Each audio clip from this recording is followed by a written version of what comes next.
Shine for a time, but across South Wales into the south of England, mostly around the M4 corridor and southwards, there'll be thick cloud and there'll be heavy outbreaks of rain on and off through the day, increasingly focused across parts of Somerset, Devon and Cornwall.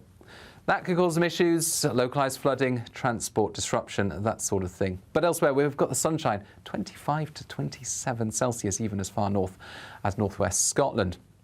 Now, Saturday starts off similarly, but as we go through the day, there'll be less rain, I think, across southern parts. Still some showery outbreaks around, but otherwise a few drier interludes to be had as well. A lot of cloud elsewhere, increasingly so through the weekend, and becoming a little cooler. A brighter outlook with Box Solar, sponsors of weather on GB News.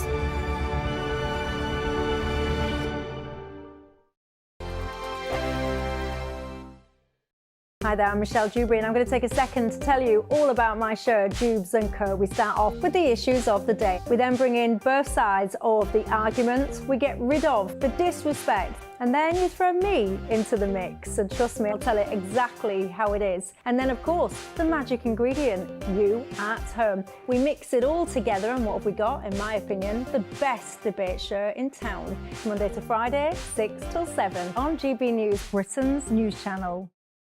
It's Patrick Christie's Tonight, and here we do things differently. It's explaining the absolute madness of this, doesn't it? It's explosive. I mean, this is very good. It's lively. 850. Your government sat there, Sean, and it did nothing. It's controversial. And the Middle East has been in turmoil since before I was born. It's everything you need to kickstart your evening. Everyone's had their Weetabix tonight. I love to see it. That's Patrick Christie's Tonight, weeknights from 9 p.m. Only on GB News, the People's Channel, Britain's news channel. Welcome to State of the Nation, daily plunge into the stories shaping our country. I'm Jacob Rees-Mogg, and Monday to Thursday we bring you the insights, the facts, the truth about how our country is being governed. Because what happens in Downing Street matters down your street. Tune in to State of the Nation every Monday to Thursday, 8 to 9 o'clock. Only on GB News, the People's Channel, Britain's news channel. We're proud to be GB News, the People's Channel. And as you know, we always love to hear your views. Now, there's a new way of getting in touch with us at gbnews.com/yoursay. By commenting, you can be part of a live conversation and join our GB News community. You can even talk to me, Bev Turner, or any of the members of the GB News family. Good afternoon, Britain. Your lunchtime update on the stories that matter across the UK. From breaking news and insightful analysis, inspiring stories and lively debates. You're comparing yourself to a former Prime Minister. Which is it? Stay informed, stay updated, stay entertained. I just don't know how anyone would not want to be there. Every weekday from midday. We are Good Afternoon Britain, only on GB News. Britain's news channel. I'm Stephen Dixon, and thanks for joining us on GB News, Britain's news channel. Every Saturday, 10 till 12, we'll bring you all of the news that you need to know. We'll also remind you that there is so much to smile about. It's my favourite time of the week. I get to relax, enjoy some light-hearted stories, and let Ellie teach me about fashion too. That's Saturday Morning Live, every Saturday, 10 till 12. Only on GB News, Britain's news channel. I'm Emily Carver. This is GB News, Britain's news channel.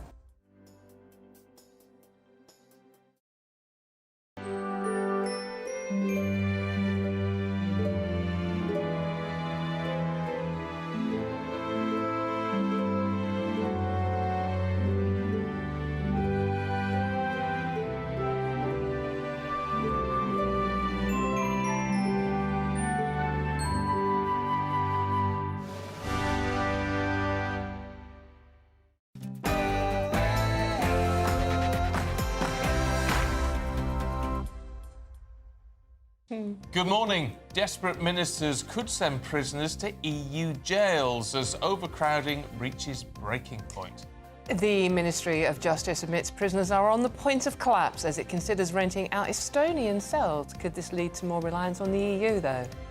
Germany says it's considering adopting the abandoned Rwanda migration scheme, conveniently paid for by the UK taxpayer. And Vladimir Putin admits the Kremlin is open to peace talks with Kyiv as Ukraine continues a brutal offensive into the Kursk region. Labour scraps plans to house asylum seekers in RAF Scampton, claiming the site doesn't offer value for money. And tiny robots injected into the human body could prove a medical miracle by performing complex tasks like treating brain bleeds. British prosecutors have dropped 2 indecent assault charges against the disgraced Hollywood mogul Harvey Weinstein. And as one bistro howls banning phones as the key to their success, we debate whether all restaurants should follow suit. Also coming up later on this morning, Loose Women's Brenda Edwards joins us as she opens up about her cancer battle and raises awareness about secondary breast cancer. And in the sport this morning, the Nations League, Scotland lose to Poland in the 97th minute, whilst Northern Ireland beat Luxembourg. The rerun of the Olympic 1500-metre final in Zurich last night, it was a bit of a damp squib, to be honest, for Josh Kerr, Jakobine Gebrigtsen. And in tennis, no damp squib. Hopefully, Jack Draper takes on the world #1 Jannik Sinner in the semi-final of the US Open tonight. Good morning. Mixed fortunes out there today with some very heavy rain in the south and much warmer and drier weather further north and west. Just gone 6 o'clock. I'm Stephen Dixon. And I'm Dawn Neeson, and this is GB News Breakfast.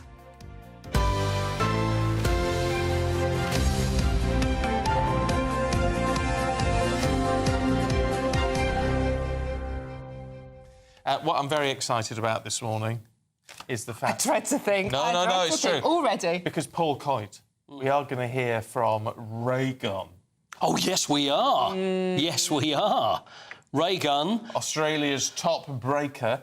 Yeah, and she's doubling down. She's tripling down. She's not actually going to admit the fact that it was a bit of an embarrassment what she did. She is very proud still and very unhappy on the way she's been treated. Oh, dear. I know. Can I ask you a quick question? Oh, go on. Yeah. I would never pick up on any headlines, but the word bistro. Yes. Are there still bistros? I didn't know. Aren't they small restaurants or cafes? I didn't know that. I've never heard of a bistro. It's like a boutique or a bistro. This is a bistro in Europe. Oh, I see. So they have bistros. So what make a bistro and a restaurant? What's the difference between a restaurant and a bistro and a cafe? Don't know. Oh, OK. There is a bistro in Woburn. Is there? Yes. Well, the famous Woburn Bistro. The Woburn Bistro. Is that for wild animals? No, it's very nice, though. Oh, right, OK, fair. Very nice. I've been for a year or two. Because I always remember Robin's Nest. Yes, of course. That was a bistro, wasn't it? A bistro, that Richard O'Sullivan was in. It is quite a 70s. It's a very 70s thing, a bistro. Like you need flares and sort of like... And a boutique. Yes, A prawn cocktail and Black Forest Gatto. Oh, God, yes. That's a bistro. That's a bistro. Yeah. Oh, there you go. Well, I'm hungry now. If you run a bistro, apologies. Yeah. Can I also mention, it's in a lot of the papers this morning. Beards. William with his beard. Facial hair. So, to see what they did there. So, gentlemen, how are you on growing beards? Rubbish. Well, me too. I'd love to grow a beard. See, the thing is, if I leave... I'd end up with a goatee. So they think, we're loving the goatee look. And I go, well, yeah, that's just because nothing grows at the sides. You'd look like Ming the Merciless. I would, yeah. But I have to say, I don't... More Ming than Merciless, I think. I don't think that works for William. It's because you're not used to it, that's all it is. If it was like a beard. What, you want a great big... But just that, it's just like bad stubble. Sorry. It looks... I'm being mean now, but it looks like the bit that should be up on the top of his head has sort of just slipped down a bit. Yeah. There's a few that have done the old sort of George V, Edward VIII sort of pointy sort of... Oh, yeah. There's that kind of royal beard. Maybe he could go for one of those. Yeah, but you end up looking like a magician, don't you? Like Ming the Merciless again. Yes, indeed. I like it. Give it time. Give it time, Stephen. A bit rugged, yes. It makes him look less posh. Well... Yeah. I don't know. He needs to just grow it out a bit more. If he wants to do it, grow it out a bit more. Well, it's early days. You're still in the public. You can't hide away for a while. But no, I've never bearded. I just can't. No, I can't. I'd love to. Speaking from a girly perspective, it's a bit scratchy as well. Oh, yeah, I was going to say. I thought you... No, I'd never grown one myself. I shave on a daily basis, Quoty. How dare you? Anyway, there you go. That's quite a thought, isn't it? I've just been told in my ear, the voices in my head, that I've got a better moustache than the director has. Actually true. One of our directors this morning has got a very William-esque beard. Right, stubble. fine, yeah. But you can't see mine. I thought I bleached it quite well. Oh, give over. Nothing wrong with you. Have you never grown a moustache, though? No, I can't. What, not even a little bit of... No. Really? Sure, 'cause you've got quite heavy... I can't, no. Yeah. It just ends up with... I get little patches in the corner and that's it. It's pathetic. Keeps me looking young, though. Do you know the problem is? It's that we're not real men. That's why. That's the problem. I was going to say that. Shit, I understand. I can feel the messages coming through on GBnews.com already. Yes, exactly. Please do let us know your opinion on beards, whether these two are real men. Real men. Yeah, no, it'd be nice. No. They can look really nice, but you need to make it work for you. Yeah. Anyway. Oh. Excuse me. Arsenal, right now. Right, should we crack on with some actual news? Shall we? OK. Should we talk about Estonia? I think we This better is an have. intriguing story, isn't it? Criminals could be sent to Estonia to serve their sentences as ministers desperately try to tackle overcrowding in Britain's cell. The EU member state has offered to rent out its prison spaces in a bid to generate foreign revenue sources. But that's not all. Labour has to contend with the European front. No, Germany is considering adopting the UK's Rwanda plan after, of course, the government abandoned that policy. That's despite £300 million already being poured into preparing Rwanda for those asylum arrivals. Joining us is a former special advisor to Michael Gove, Charlie Rowley, to explain this. Rwanda, OK, we couldn't do it, but Germany can. Can you make that one make sense for me? Well, no.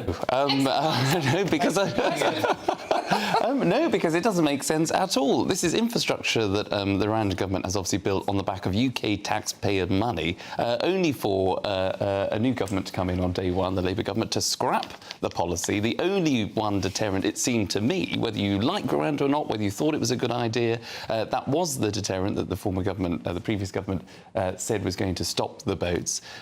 Labour have scrapped it, but blow me, Germany have now decided that actually they're going to consider it, along with many other countries, but on the back of UK taxpayers' money. But hold on, two issues here. One is if Germany took the scheme over, if you like, they'd have to pay for what's been there. They'd have to give us some money for it. I mean, that would have to happen. But secondly, how would they get it through the ECHR, which is what we had the problems with? Well, I think that is a very, very good question, and one for the European Union and Germany to work out what's going on. A bit like I'm trying to work out what's going on with this chair right now. But I'm going down a bit like my career, I should imagine. You're right, because the UK voted to leave the EU. The UK took back control of its money, its borders, its laws. It was an independent state to be able to have these agreements outside of the EU's jurisdiction and outside of EU control, to have these bilaterals and schemes in place. I don't know how Germany intend to do it, but they've obviously gone through Germany. Let's to take it back a little bit to geopolitics. Their regional elections haven't gone well for, if you are a centre or the centre-left coalition government that currently exists in Germany. Their regional elections obviously have brought out a rise to the far right, and obviously a terrible, terrible incident that took place last month at a festival where it has just provoked, obviously, a conversation about migration, has stoked fears again and has stoked division, and therefore the German government is responding to that by ramping up its rhetoric about Rwanda. Has done all the things many people, many of our viewers were saying we should be doing. Is clamping down on asylum seekers, is saying you're only going to get the essential bed, bread and soap when you arrive, and we're going to get rid of you as soon as we can. Yes. He can get away with it. Well, and if it's good enough for them, then it should have been good enough for the UK. But it's the point with this, of course, that he's electioneering and is facing a very hard challenge from the right in Germany. So he's just upping the rhetoric, and it might not mean anything. That's very true, and it's in response to the attack, and obviously the back of the elections that you're right, obviously didn't go well for the coalition. Yeah. Meanwhile, we may be sending some of our prisoners to prison cells in Estonia because we haven't got enough here. It's controversial. It's going to be expensive. However, it's the Conservatives' fault, isn't it? Well, there's no doubt that prison places weren't built and the prisons weren't built, and that is a problem. Now, how you deal with that, I think you've got to have a bit of creativity and a bit of creative flair to look at where else you can maybe house criminals or whether they can serve their sentences. If you're going to have an early release, prison release sort of system, how those criminals can best serve time, whether it's in communities, whether it's on tagging, whether it's on any other kind of way. Save us money, though, because I was reading up on this today, and evidently in Estonia it's going to cost £10,000 to £20,000 to house a prisoner, whereas in the UK it's £50,000. So in theory, it could save money. Ship them all out. Well, and in Estonia, their prisons are half empty. So, I mean, it's them saying, look, we've actually got the places, you've got overcrowding, we can work together on this. I do think with this, however, although I think it's perfectly legitimate and perfectly fine to have a conversation, for example, about Rwanda, so deporting people, foreign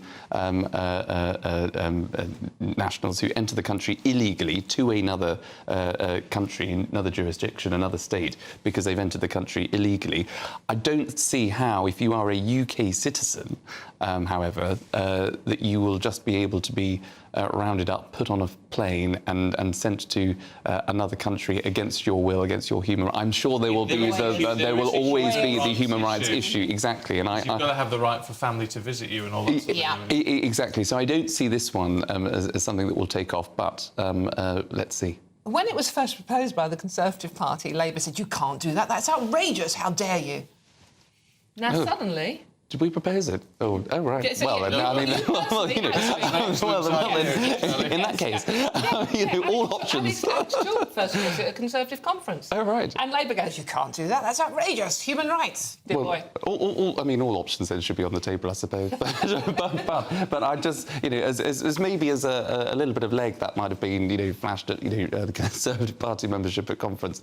Again, I'm not sure how it would take off because of those human rights issues and the lawyers and all the rest of it. And that would just become too costly. Again, who would be paying for that? The UK taxpayer. And I just think there might be other ways in which you can stand up either emergency prisons or use other sites that might be available. Nightingale prisons. Oh, yeah, they work Nightingale prisons. Didn't they? There is a European precedent. Norway and Belgium already send prisoners to Netherlands, so could work.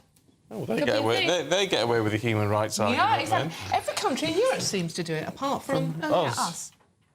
Funny that. Charlie, thank you very much indeed. See you a little bit later on. We'll fix your chair. Thank you. No, we won't, because that's actually quite funny. Sorry. Loads of people have been in touch saying, why can't you get decent chairs? But to be fair, they are decent chairs. I just think the gas has gone. The gas that keeps you up. I thought you were talking about Charlie rather than the chair. No. He keeps gassing on regardless. It's all hot air. I don't know what's going on. Right, let's have a look at some other stories heading into the newsroom this morning at 6:13. The US President's son, Hunter Biden, has pleaded guilty to 9 counts of tax evasion just hours after jury selection was due to begin in the criminal case. Biden had been set to stand trial for failing to pay at least $1.4 million in taxes while battling addiction issues. One of Britain's most prolific serial killers, Lucy Letby, has replaced her legal team in a renewed bid to overturn 14 convictions of murder and attempted murder. A new barrister says he's currently gathering evidence before appealing to the Criminal Cases Review Commission on the grounds that certain evidence given to the jury may have been unreliable. And Dwayne Fields has been announced as the new Chief Scout, succeeding TV star Bear Grylls, who held the position since 2009. He was chosen for his values, commitment to helping the youth people, develop their life skills and exceptional leadership. Later in the show, Dwayne will be joining us to explain more.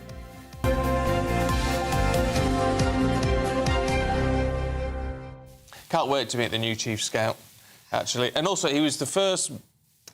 He got to the... Who is it? He got to the... Was it the North Pole or the South Pole? The North Pole, I think. Was it the North Pole? North Pole. Oh, there you go. He's the first Black Briton to reach the North Pole. So he's an adventurer. He's a real inspiration, I think. But I mean, scouting is such a brilliant movement. I think so. I was a brownie and a Girl Guide. Was asked to leave the Girl Guides under a cloud. Yeah, under like a small cloud. Sort of like a fluffy cloud. I'm not surprised. But it's a really good and really important movement. It gives people life skills, it gives them the right mental attitude. And I hope Dwayne does a fantastic job. Yeah, I'm sure he will. Looking forward to meeting him. Yeah, me too. Right, the Russian President Vladimir Putin has named China, Brazil and India as potential mediators for peace talks to end the war in Ukraine. Be nice, wouldn't it? The announcement comes as Ukraine seeks a coalition to push President Zelensky's 10-point peace plan. Could we see an end to the Russia-Ukraine war anytime soon? Well, let's talk to a man who knows all about this sort of thing. Defence editor for the Evening Standard, Robert Fox. Good to see you, Robert, as always. What do you make of this? Do you see scepticism written all over my face? Oh, just a tad. I just want to be consistent about this. Putin is all for peace, of course, as long as it's part of his war plan. He's got a war plan. I'm afraid he's like a certain leader, or several leaders in the Middle East, is that they keep going and in power by war. And Putin was saying, yes, we nearly got an agreement. Well, actually had agreement, but it was so secret I couldn't tell you, in 2022 in Istanbul. But the dead giveaway here is, funnily enough, those wonderful neutrals, Brazil, India, China might be involved. They're involved in BRICS. Do you remember BRICS, which is now expanded? And Russia, China not quite so keen, is heavily militarising. It's part of a game. You read the wires, you read the blogs, you read the military blogs. 1 minute you're for peace. Oh, let's bring peace to Estonia, Moldova, Georgia, or whatever. It's part of a game plan, but I do think they will come to some kind of holding position because he needs an operational pause. Unfortunately, I think we've got several weeks of really hard fighting. Today, the military contributors to Zelensky are meeting in Ramstein. And this is the thing that is facing particularly the Starmer government, is they're going to be asked to do more. They need to do more. The estimate is that Britain will be giving over 2-3 years, $3 billion a year. Actually, they need $6 billion out of Britain alone. That's the calculation. To get Ukraine at least to a plateau where it can generate stuff itself, and it's beginning to generate its own defence industries, including its own deep strike missiles now. So it's really a state of flux, and talking people down one side of the mouth and saying, no, we've got to stand true for Russia and Russian values, and we've been invaded down the other side. You have to follow what they're saying. Lavrov, the foreign minister, the extremely erratic, putting it politely, deputy Medvedev, and they're all over the place. But what we all have to understand, the stuff that's quoted from Russia, this is from a regime which has total public information control. And it's a tool. And they're tooling up, I think, amongst other things, of course, for the American presidential election. So rather than being hopeful, this is actually not a good thing at all. This actually should be ringing very loud warning bells. I'm not going to hunch my shoulders anymore, Dawn. It's a wake-up call to realism. And I think that it's actually quite, very powerfully, a strong message to the UK doing the defence review, because there is around the voices of Whitehall, we love talking about that, but it's absolutely clear that there are elements of the Treasury, the Cabinet Office and so on, who are desperate to get Kiev and support for Ukraine off the table. It ain't going to happen, because the staunchest allies of Britain are turning out to be the Nordics, the Baltics, and they're saying, look, if you think you're going to save pennies now, if you do, the cost to you down the line is going to be enormous, because he's not giving up, they're on a roll, and they'll be pushing at us, and they'll be pushing even more at your direct interests. That's the bit that's not getting across. Cyber attacks, the information war, they are going at us all the time. I'm quite intrigued by when you said that there may be, within this, an operational pause on the way, because on the surface you think, great, a pause in the fighting, that's got to be a good thing. But in fact, is that just a chance for Russia to regroup? That's exactly what needs to be done, because the things aren't going entirely well for them. They've advertised they've been taking this key place, which is very valuable in Pokrovka, But that's been going on for weeks now, according to some papers. And you look at the Middle East papers, particularly the Middle East news TV channels, which are very much on the Moscow line. Pokrovka's fallen almost half a dozen times. I'm not being cynical about it, but you see how keen they are to do it. And the one thing that that has been unexpected is in the close battle, that's where they fight, is Ukraine has got something of an initiative again in drone warfare, and that had not been expected at all. Just push it very quickly. What this means, a British chief who's very much involved in this was telling me yesterday, he was told by his counterpart, somebody on the front line, boy or girl in Ukrainian uniform, they manoeuvre to do an operation. Within 2 minutes, they're spotted. Within 5 minutes, they're hit. They're struck, a bomb, a drone, a rocket comes their way. And that has changed the battlefield altogether, because it means armies, when they fight the last piece on the ground, will have to be very, very dispersed. And dispersed troops get very frightened. OK. Robert, good to see you. Robert, Thanks very much indeed. Very cheery. No, it's not, but we need to keep abreast of what is actually going on there. And Robert's the man who can make sense of the headlines for us. Right, let's see what the weather's going to do for you today with Annie. A brighter outlook with Box Solar, sponsors of weather on GB News. Good morning, welcome to your latest GB News weather update brought to you from the Met Office. Further heavy rain to come across southern areas through today. We've got another weather warning in force. A very different story though across the north and west, with some of the warmest weather they've had so far this year across western areas of Scotland to come today. So plenty of sunshine, fairly light winds across the west, but quite a brisk easterly breeze should mix up any of that low cloud we've woken up to across eastern areas of Scotland, northeastern England. Should be quite a dry day for central areas of England and Wales too. Temperatures in the mid-20s for many areas here, but in the south a very cool day with persistent rain, heavy rain coming and going through the day. It's most likely to turn quite heavy through this evening across parts of the southwest and parts of South Wales, but there is a weather warning for a large stretch of southern England and South Wales through Friday evening, so expect some travel disruption as it's been raining for a couple of days now across these areas. Continuing to see that different story into this evening across Northern Ireland and western Scotland. Plenty of fine weather, and it's probably going to be quite a mild night actually across the parts of the northwest. Across the far north of Scotland though and the east, we'll see some ha starting to move in overnight with that easterly wind, and that will likely bring a fairly murky start to eastern areas of the north through Saturday morning. Further south, this band of rain will become a much weaker feature, so some respite to the heavy rain, but it's quite a lot of cloud around still, so wherever you are, a fairly mild start to Saturday. So slightly drier start to the day, but further outbreaks of rain are to come on Saturday. I think Saturday will be the drier day more widely of the weekend, but we'll likely see some heavy showers breaking out across central areas of England, parts of Wales throughout the afternoon, and potentially across the south coast towards the end of the day on Saturday. So there could be some further travel disruption. Temperatures around average for the time of year. Still another very warm feeling day in the far northwest. That warm feeling inside from Boxed Boilers, sponsors of weather on GB News. Now, as you know by now, our Great British Giveaway keeps getting bigger and bigger, and our latest is our biggest yet. How would you like to win £36,000 in tax-free cash? That's like having an extra £3,000 a month in your bank account for an entire year. And I didn't work that out. We had someone important do that. Here's how it could be yours in any case. This is your good luck. Sorry, we're just a bit distracted. I mean, Dawn is drooling over a picture of Hugh Jackman. Hello, who started it? You did. I was just saying I don't think he's 55. I think he's older than 55. And I had to have a closer look at the picture. 'Cause it's a very small picture, and I think they should have just printed it slightly bigger, like life size. Sorry. What? Just drooling.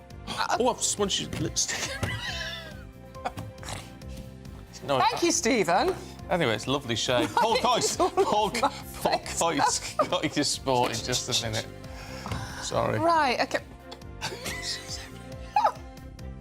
Wait.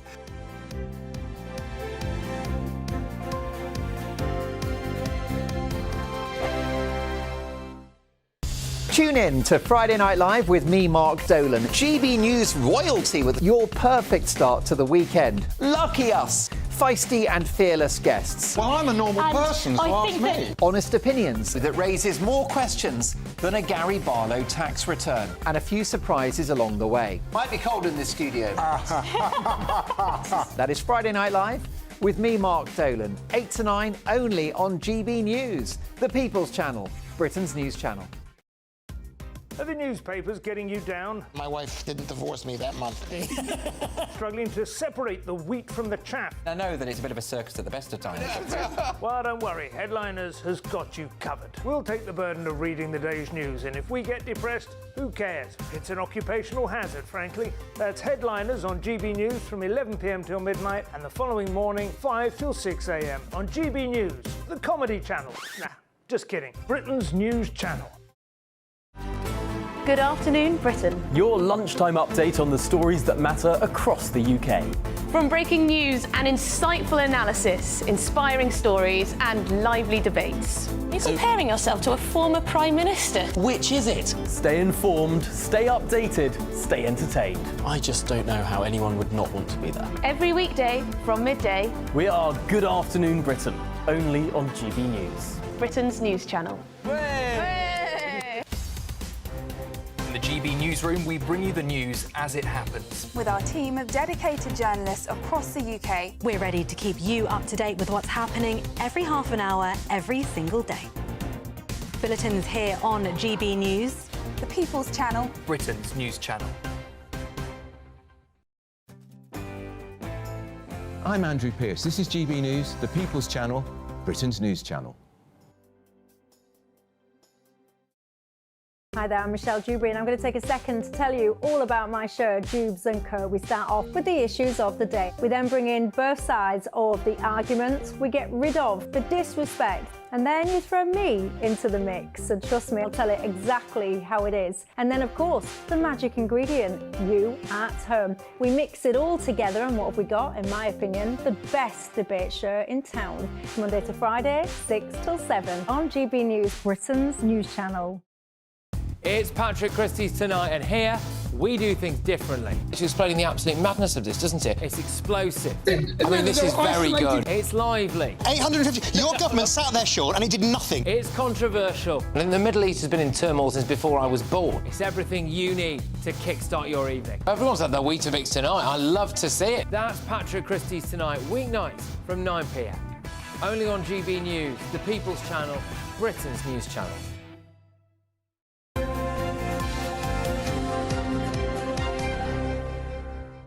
Right, time for the sport with Paul. Good morning. Good morning. I'd like to be excited about the Nations League, but I find it a little tricky, I'll be honest with you. Oh. Just be honest. I will, I'll be honest with you. Brutally honest. Whatever. Nations League, they're glorified friendlies, aren't they? I mean, there's ways of qualifying for the Euros, but they try and make these, like, competitive matches, but whether they are... No one cares. Poland and Scotland. I know. Well, Scotland were 2-0 down against Poland. Then came back to 2-2. In true Scottish football fashion, they managed to throw it away right at the end by giving away a penalty in the 97th minute. So after Billy Gilmore and Scott McTominay scored, there's Robert Lewandowski there at the front. He scored one of the penalties. But 97th minute, right down to the wire, give away a penalty. A little bit of Scotland there. It's just what they always seem to do. Why do they always do this? But anyway, it could have been something, but it wasn't. Northern Ireland, better for Northern Ireland. Yeah. They beat Luxembourg 2-0, so well done, Northern Ireland. Portugal beat Croatia 2-0. The reason I mention Portugal and Croatia is that Cristiano Ronaldo scored again. So he scored 131 goals, 213 caps. It was his 900th goal. But the thing is, they can't drop him.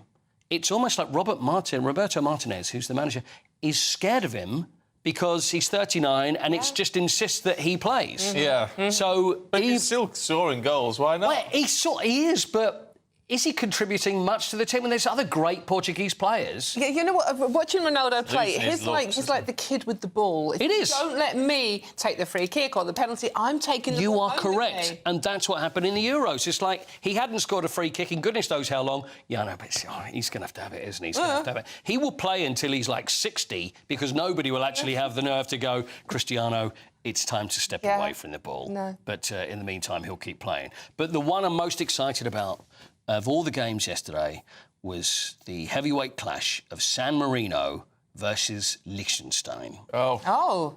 Two powerhouses of football. We'll put it this way, San Marino have never won a competitive game of football. Ever.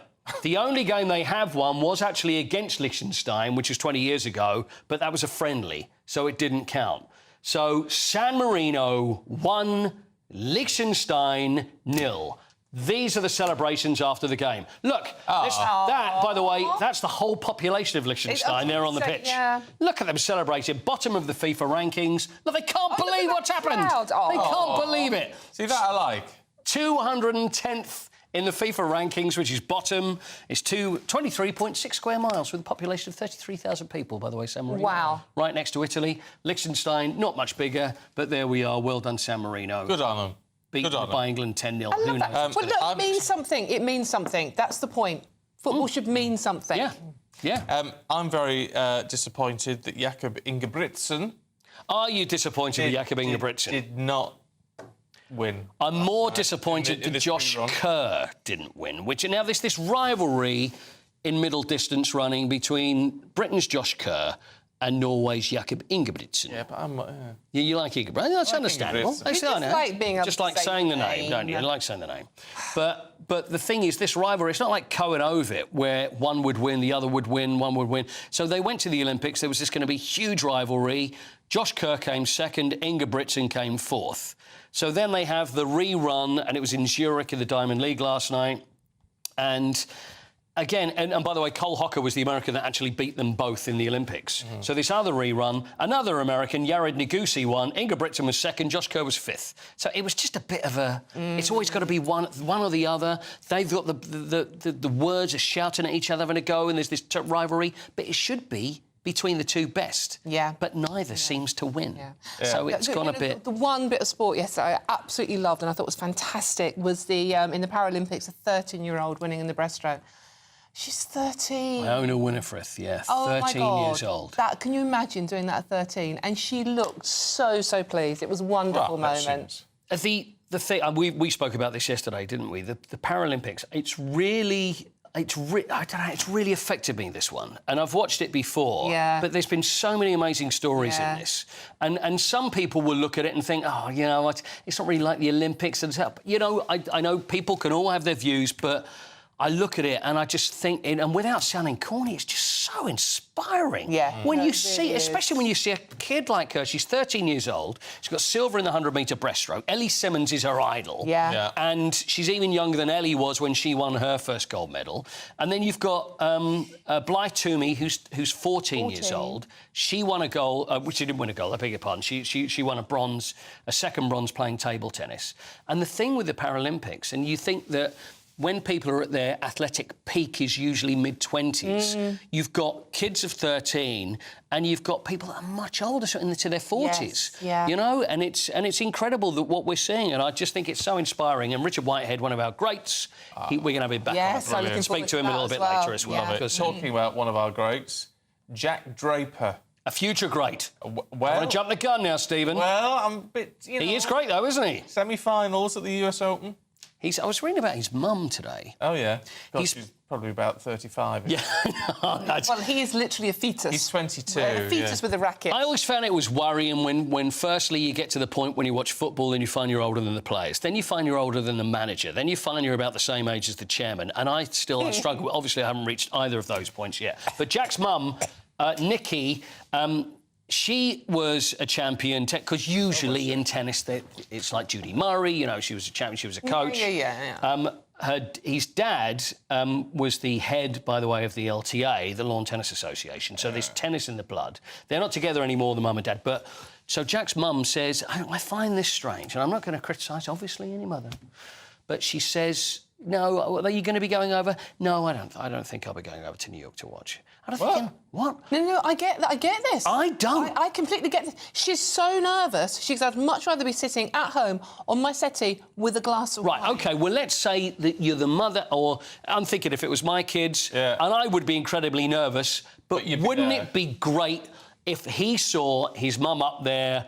Wouldn't that be better? I don't want to knock parenting here at all. That's not what I'm doing. But, you know, she says she would rather be at home with the dog and a glass of wine watching it on TV, and she feels that he'll be fine out there without him. You know, huge game.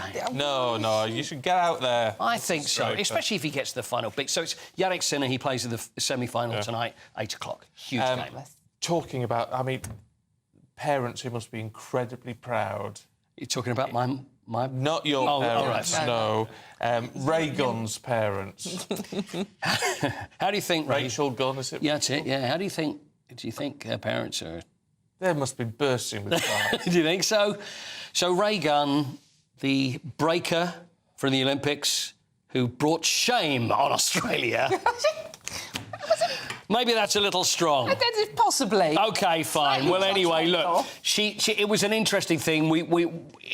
It wasn't that impressive, was it? We'll be honest. Oh, it was horrific. It was... Hold on a minute, gentlemen. I'd like to see either of you two do any kind of... But I'm not going to put myself in that position because I know my limitations, Dawn. I think we could all do what she did. It's the fact she thinks she was good. She spoke. She's spoken. Let's hear what Raygun has to say. The positives are just amazing. I would rather much focus on the positives out of this and the positive responses and the joy that I've brought people. It's going out there and just having fun and going as hard as you can. It is Mr. G, isn't it, out of that, do you know the comedy show? I'll have to... If you know the show, the Australian show, Mr. G... I'll Google it for you. I've got no idea what you're talking about. Not for the first time. It's not Mr. G, she missed a gold medal by an extremely long way. But the thing is, that's her talking to the positives. There was quite a lot of the interview where she was talking about the negatives and how much stick she's taken, but she's heading back to Australia. She doesn't know what's going to hit her, but she's a huge star now. She can make a lot of money out of this. She can do very well, but I think she still... I don't know whether she has the real sense of humour and gets the joke. That's the worry. She could make a lot of money out of it if she realised how bad she was and acknowledged it, but instead she still doesn't. I was great. I don't understand why there's a problem here. Paul, thank you very much indeed. You were great there. Well, you know, excellent. Thank you. I'll try my... OK, still to come, we'll be going through today's papers with the brilliant team of GB News senior political commentator Nigel Nelson and his wife, a former Conservative advisor, Claire Pearsall. This is GB News with him, Stephen, me, Dawn, and we'll see you soon.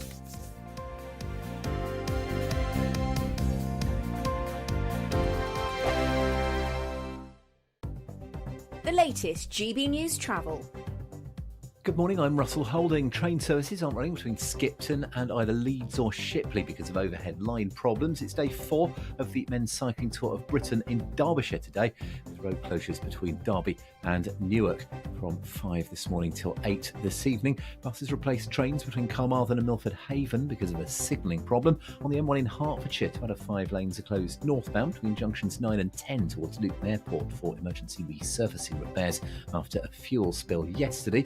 In London, the A41 is closed along Edgware Way in Stanmore for emergency repairs, and the A407 is closed along Church Road in Willesden for an investigation. And in Hampshire, the A272 is closed each way between Winchester and Cheriton after an accident. And that's the latest. You can stay up to date throughout the day by visiting our website, gbnews.com. Nana Queer, weekends from 3 p.m. Angela, what have we got? Hello, there's an awful lot, but I think the main interesting thing is that Prince Harry said a week or so, 2 weeks ago, I think it was, that he absolutely wasn't going to go to his uncle's funeral because there wasn't enough protection for him. His uncle, Lord Fellows, was married to Jane Spencer, who was Diana's sister, who was the most practical and helpful of the 3 children, the 3 girls, and she's done an awful lot for Harry. I thought it was just terrible. He wasn't going to go there, but he has been there. They didn't talk to William. William didn't talk to him. Did he get any protection? Who knows? And if he didn't, if he takes the government to court yet again, they would say, well, look, we managed without that, but we don't know about that.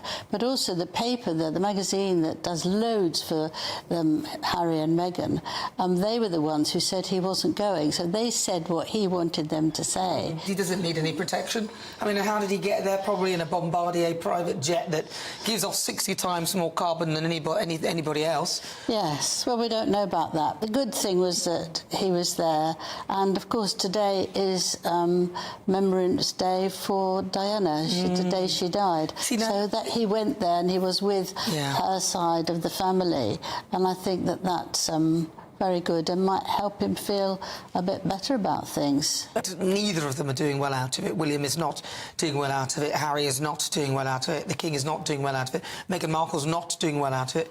Why can't they just... No, I don't think it's that easy. I think that they might do much worse if they were together again. GB News, the People's Channel.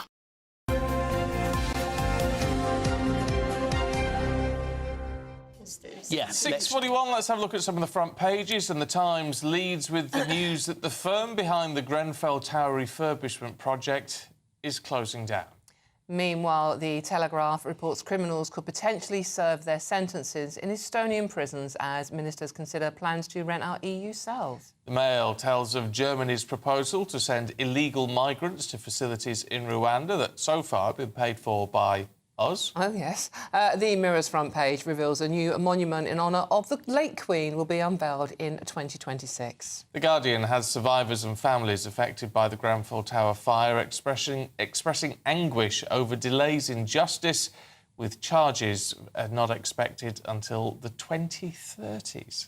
Oh, joining us now to make sense of those newspapers is GB News senior political commentator Nigel Nelson and former Conservative advisor Claire Pearsall. Lovely to see you. Love talking to you too. OK, who wants to go first? Well, Claire. I don't get a say in this. We'll not talk about hair stamp. Indeed. I mean, this is going to upset absolutely everybody that Germany are coming to put their towels over the beachfront homes in Rwanda.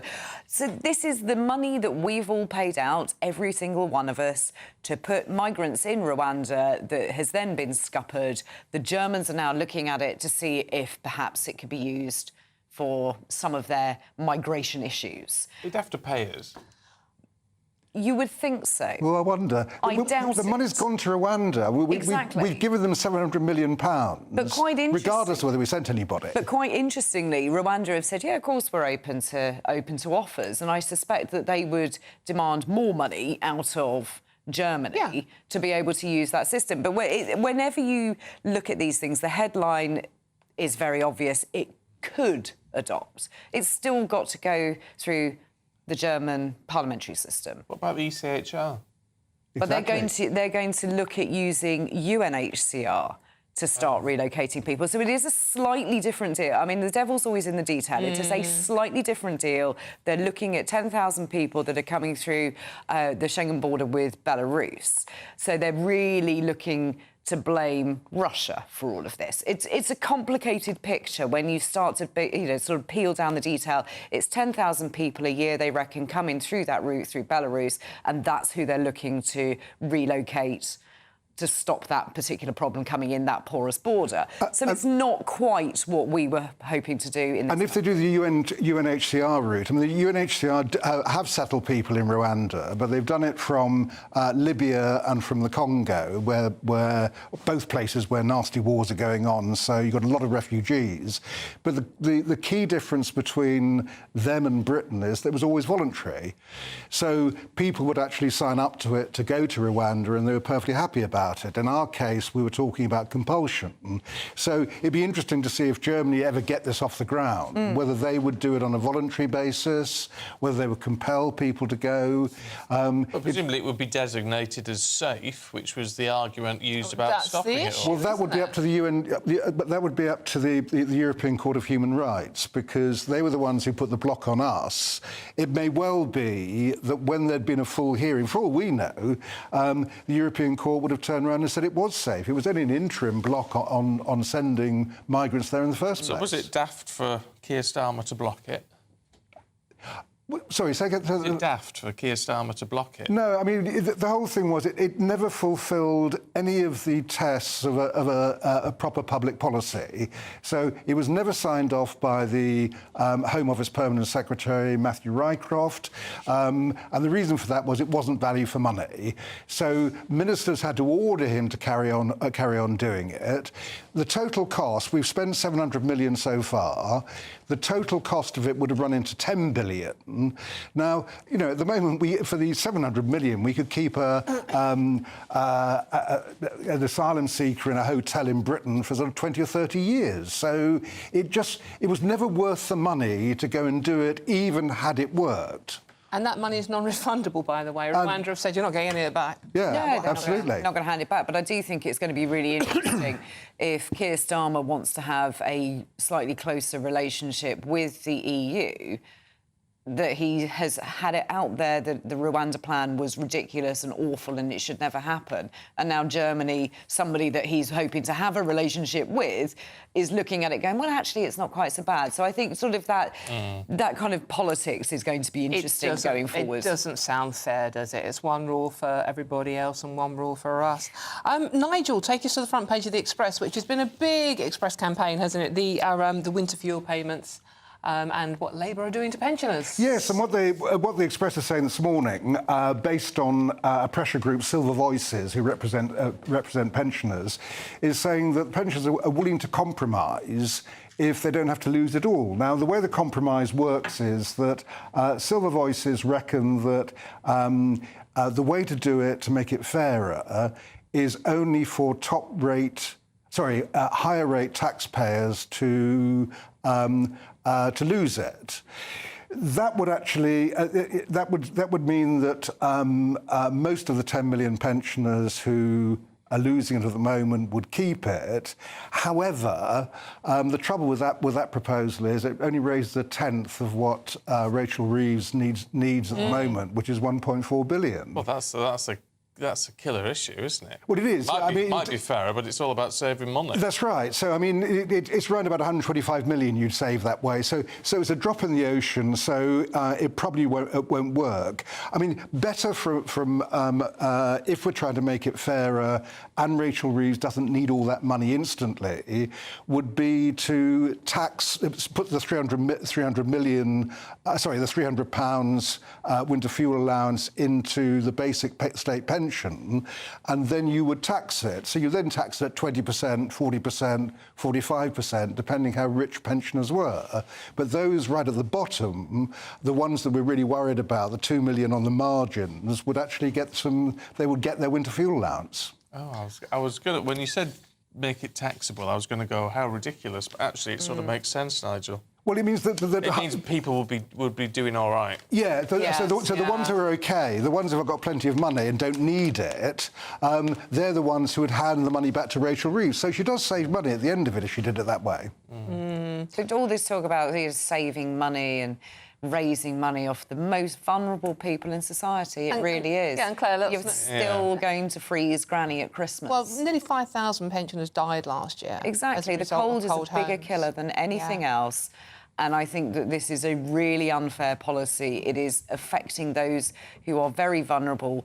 £13,000 for somebody to live on is not a huge amount. They are not rich pensioners. No. They need to rethink this. But the vote coming on Tuesday, I think it's going to be interesting to see how angry Labour MPs are, and are they angry enough to vote against their own policy. Can we have a look, Claire? This is the Mail Online. A mother is furious because her 14-year-old daughter was sent back from school on day one simply because she had dyed bright red hair and false eyelashes. You get these stories every single September at the return of school. I just sent her back before she even crossed into the playground. Well, so would I. When you accept a place at a school, you accept the rules of that school, and they are very particular. They say hair needs to be one colour and as near to your natural colour as possible.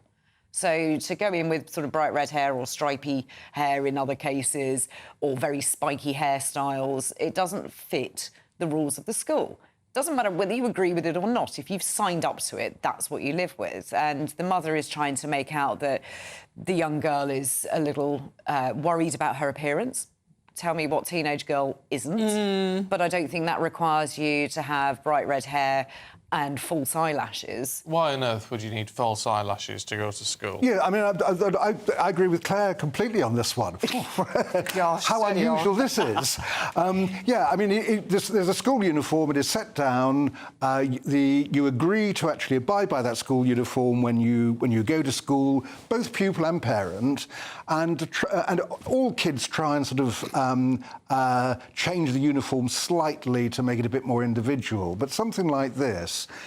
This is too obvious, and of course she was sent home. Well, it's the mum, isn't it? Here, the mum should say, "Look, you wear the uniform, you look presentable." Talking of which, John Andrews, morning John, has got in touch. Said Claire looks really presentable today, whilst her husband looks like he's been dragged through a That's so unfair. That's really unfair, doesn't it? I think he looks really smart. You look fine. It's very early in the morning. You look fine. This teenager's mother says her daughter has low self-esteem and refuses to leave the home unless her blonde hair is dyed red. Well, she needs a firm talking to, I would suggest. Look, playing devil's advocate could be a mental health issue here. Well, it might be, then get it seen to, but you can't have this condition where, they'll only leave the house if their hair is dyed red. Where do you stop? Where do you draw the line? Where do you draw the line? Because I wouldn't have liked to, I didn't want to wear my school uniform, but it was a case of that's tough. And if I'd said to my mum, but my self-esteem is suffering, I think she would have booted me out of the door. Did you use to roll the skirt up so it's really short? Of course. Did you, Nigel? Yeah, I did the same thing. With my kilt. Can we have a look at the Mail, page 3, and how to get the best cup of tea, Nigel? Yeah, I don't drink tea, so this is... I'm afraid I'm a coffee person. Oh, nothing wrong with however, it's a survey of what is the best tea out there, and it turns out to be Asda, which scored 72% in a taste test. PG Tips and Tetley came below that with 71%. Sainsbury's equalled that. But it turns out Asda has got the right colour, the right flavour, and is basically the best brew. Doesn't it matter, when you talk about the right colour, doesn't it matter just how long you leave it actually in there that gives you the colour you want? Yeah, surely that's the thing. No, it's not that simple. I was going to say, I don't think it is that simple. No. I mean, there are a lot of components to tea. I'm also a coffee drinker, but I used to drink tea. I sort of grew up in a tea-drinking household, and people are very particular. Oh, yeah. And the longer you leave it in, it's not just for the colour, that ruins the strength of it, it ruins the taste of it, it can be more acidic. But people really own sort of store brands do have a good quality to them. But you see, it depends who's making. As you say, we own store brands. They haven't got their own tea farms, have they? I mean, it's where they get it. They might be buying it from PG Tips. Yeah. It might be PG Tips with a different label on it. Well, obviously, PG Tips, but slightly better PG Tips, top PG Tips. Yeah. There's no top tips. The Asda blend of PG Tips is better. Yeah, it doesn't actually say, does it? There's no Fortnum Mason in here, darling. No. But I like my PG Tips or Tetley's. I like Yorkshire. I was going to say good old Yorkshire. Tetley. Nice, strong Yorkshire. But I think it does come down to who makes it when you put the milk in. The right consistency. I'm not allowed to make tea at home. I can't do it, evidently. No, just stew it. Yeah, I'm just rubbish. Not allowed in the kitchen at all. Yeah. What a shame. You hate that. Right, thanks both. We'll see you a little bit later on. Let's have a look at the weather for you with Annie. A brighter outlook with Box Solar, sponsors of weather on GB News. Good morning. Welcome to your latest GB News weather update brought to you from the Met Office. Further heavy rain to come across southern areas through today. We've got another weather warning in force. A very different story, though, across the north and west, with some of the warmest weather they've had so far this year across western areas of Scotland to come today. So plenty of sunshine, fairly light winds across the west, but quite a brisk easterly breeze should mix up any of that low cloud we've woken up to across eastern areas of Scotland, northeastern England. Should be quite a dry day for central areas of England and Wales too. Temperatures in the mid-20s for many areas here, but in the south, a very cool day with persistent rain, heavy rain coming and going through the day. It's most likely to turn quite heavy through this evening across parts of the southwest and parts of South Wales, but there is a weather warning for a large stretch of southern England and South Wales through Friday evening, so expect some travel disruption as it's been raining for a couple of days now across these areas. Continuing to see that different story into this evening across Northern Ireland and western Scotland. Plenty of fine weather, and it's probably going to be quite a mild night actually across the parts of the northwest. Across the far north of Scotland though and the east, we'll see some HAR starting to move in overnight with that easterly wind, and that will likely bring a fairly murky start to eastern areas of the north through Saturday morning. Further south, this band of rain will become a much weaker feature, so some respite to the heavy rain, but it's quite a lot of cloud around still, so wherever you are, a fairly mild start to Saturday.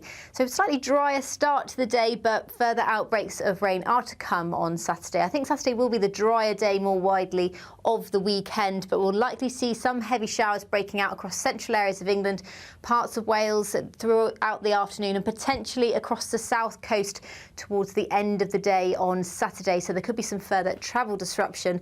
Temperatures around average for the time of year. Still another very warm feeling day in the far northwest. That warm feeling inside from Boxed Boilers, sponsors of weather on GB News.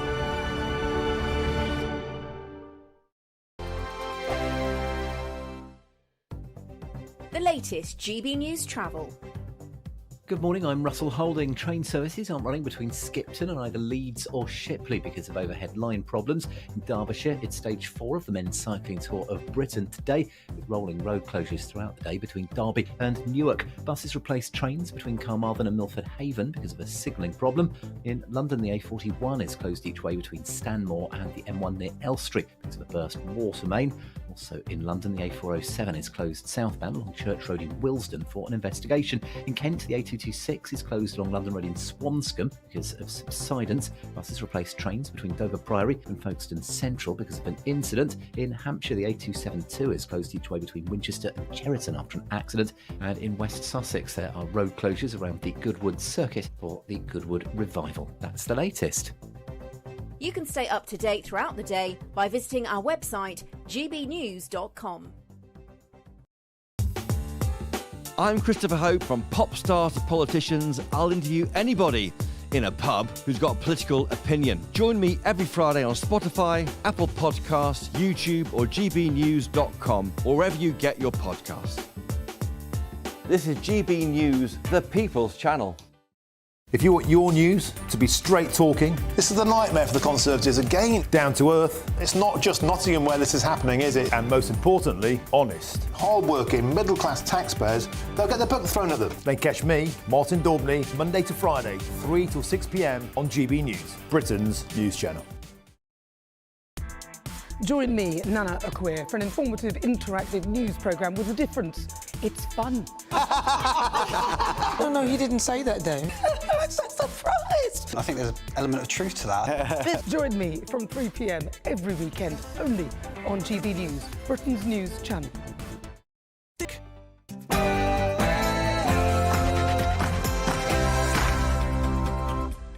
Good morning. Desperate ministers could send prisoners to EU jails as overcrowding reaches breaking point.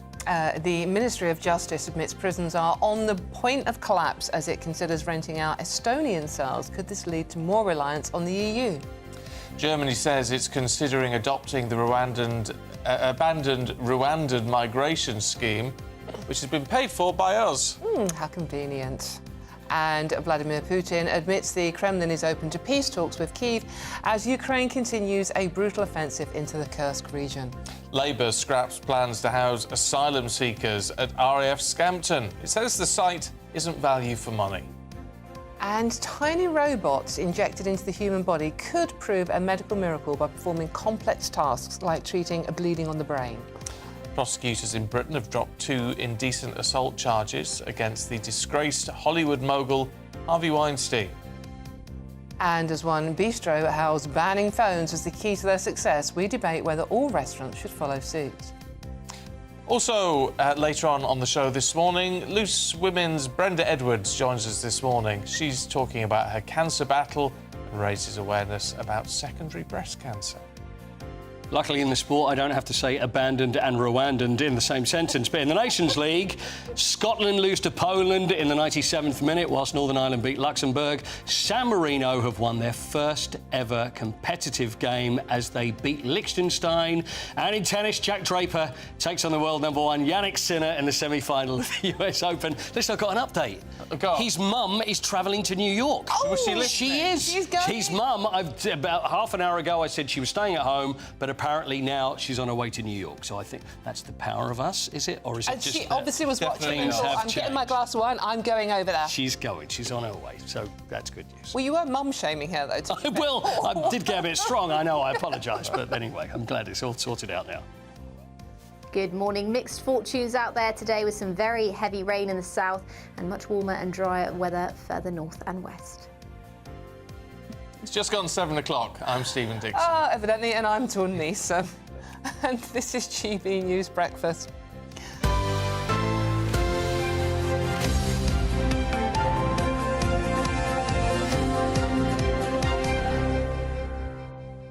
Lucky I knew they were playing Liechtenstein, wasn't it? It is, yeah, because Paul was horrible to me. I just I stopped wasn't. his words. It wasn't you. The way it was written. It wasn't you. Oh, was it? Was it? It wasn't you. Yeah. Blame everybody else. Rwanda and abandon. Yeah.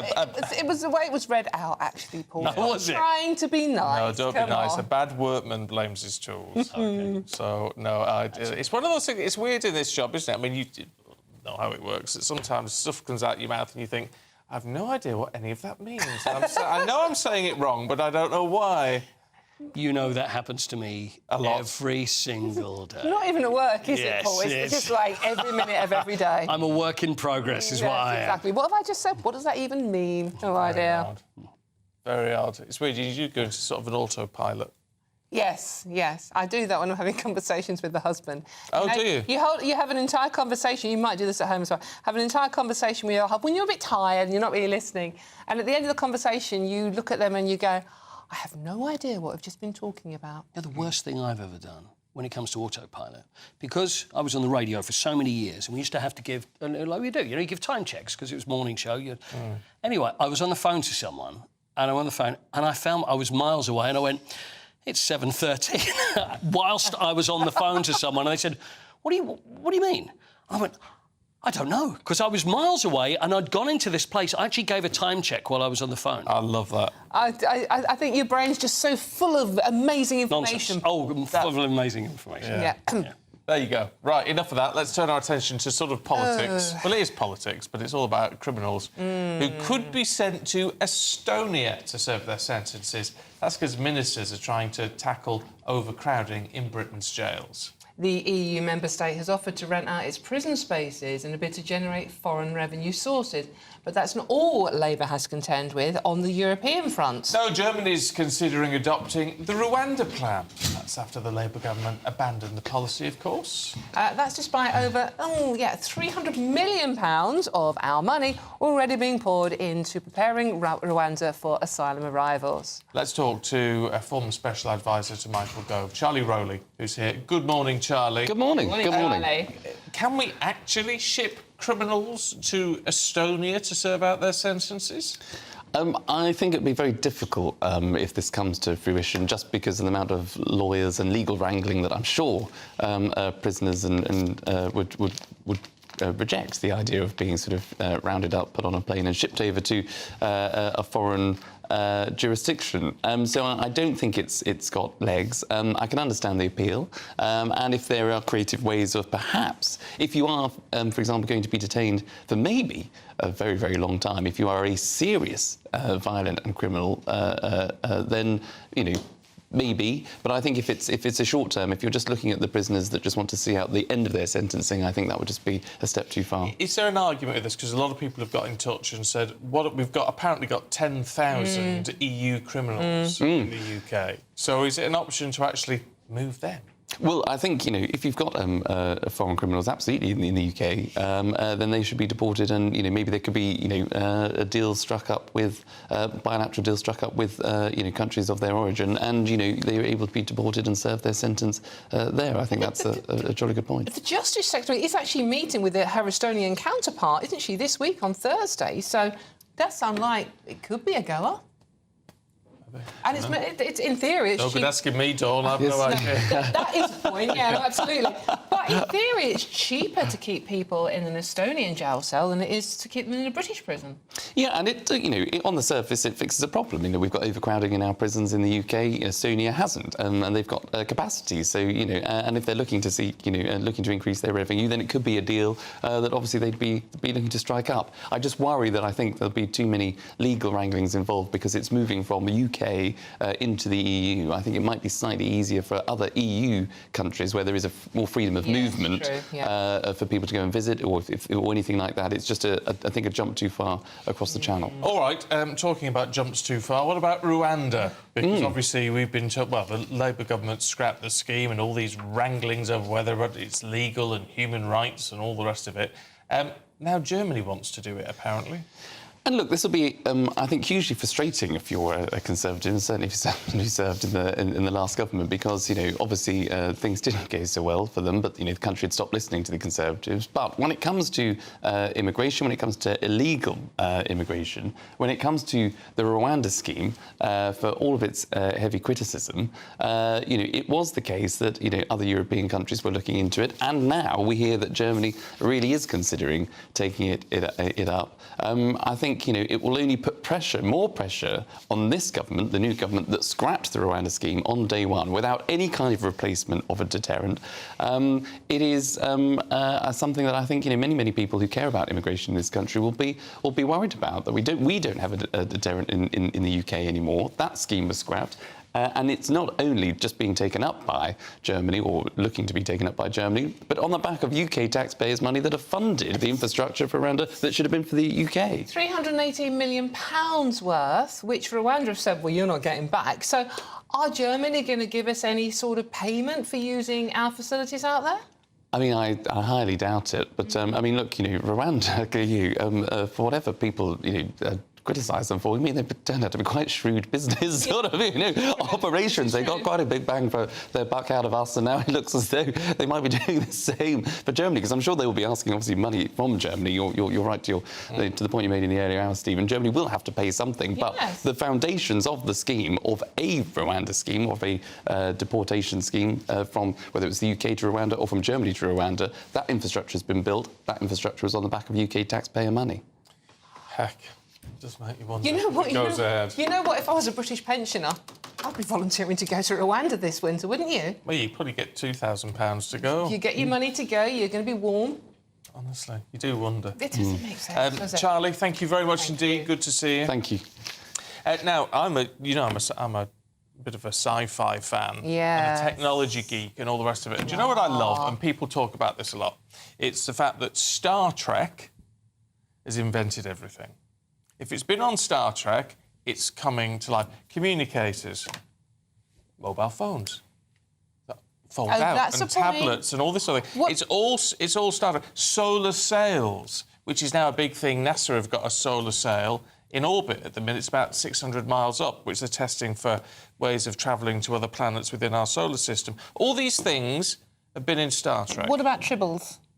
Tribbles, yes. Well, Tribbles is just a creature, isn't it? It's not actually a scientific. But they were invented by Star Trek. I'm sorry, there's a hole in your argument straight away. Well, yeah, Tribbles. Well, rabbits breed like rabbits. But the thing is, one thing which in Star Trek was in sort of the next generation stuff in the 90s were nanites. There's all talk about nanites, which are cell-sized robots which travel in people's bloodstreams and do all sorts of things. Guess what? They're about now. Scientists at the University of Edinburgh who developed the technology, and it could be used to treat really complex things like bleeds in the brain. Yeah, these tiny robots are going to be injected into the human body and they could open new frontiers in medicine, researchers have announced. Oh, it's very, very exciting, isn't it? A research associate of the School of Engineering at Edinburgh University is Dr. Chi Cho, joins us now. Good to see you this morning. Look, I have to say, I find this very, very exciting. Where are we in terms of what is actually available and what they can do? Good morning, Stephen, Dawn and Brayton. So it's glad to be here to introduce to you guys our recent research. I have been a researcher associate in School of Engineering and recently moved into the Edinburgh Medical School as a lecturer. So the research we published this time essentially is about deploying this kind of like army of nanorobots into the brain of rabbits. So it can identify the aneurysm, it can accumulate in the aneurysm and then block the aneurysm to seal it off from the blood. So the significance of the study is that we are never so close to clinical applications. So everything was standard clinical interventional setting. So we have been operating this with clinicians from Shanghai, and also we collaborated with a lot of other international, researchers to achieve this. So we are fairly confident that this can be tested in larger animals. Then we slowly move towards like clinical trials of humans, maybe in the coming decade. And what are the potentials for this? I mean, we're talking about, at the moment, blood clots on the brain, but, I mean, could you widen it out to maybe targeting cancer cells and things like that? Yes, that's definitely within the vision of this field. Micro nanorobots have, made significant progress in the recent years. Especially, we have seen some really clinically relevant studies that are targeting, for example, tumor, cancer, bacterial infection. So cancer is definitely within our scope. It's absolutely phenomenal. But what about the downsides in all of this? I mean, are there potential downsides? I mean, even down to how these things are programmed, and could they be used in a negative way? I think that's fairly unlikely because essentially we are approaching this kind of nanorobots from a clinical perspective. So who are actually driving this kind of research is clinicians from hospitals. They need something, so we collaborate with them as engineers or materials scientists. So we're not handling this, for example, to some governments or to some political parties. So it's very unlikely that it can be used in an unfair way. And Dr. Chu, what happens when the little mini robot has done its job? Does it then come out, or does it stay in there, or...? Oh, in this case, like we have a smart design. These nanorobots, for example, once they are magnetically driven to the aneurysm site, remotely from outside the body using a magnet, they kind of they are resolved, like dissolved. Like we melt these nanorobots, and they become part of the for example, the thrombus we form to block the aneurysm. So they're part of the aneurysm, like thrombus. Then they will be naturally picked up by the immune cells, for example, macrophage, for cleanup and the natural healing.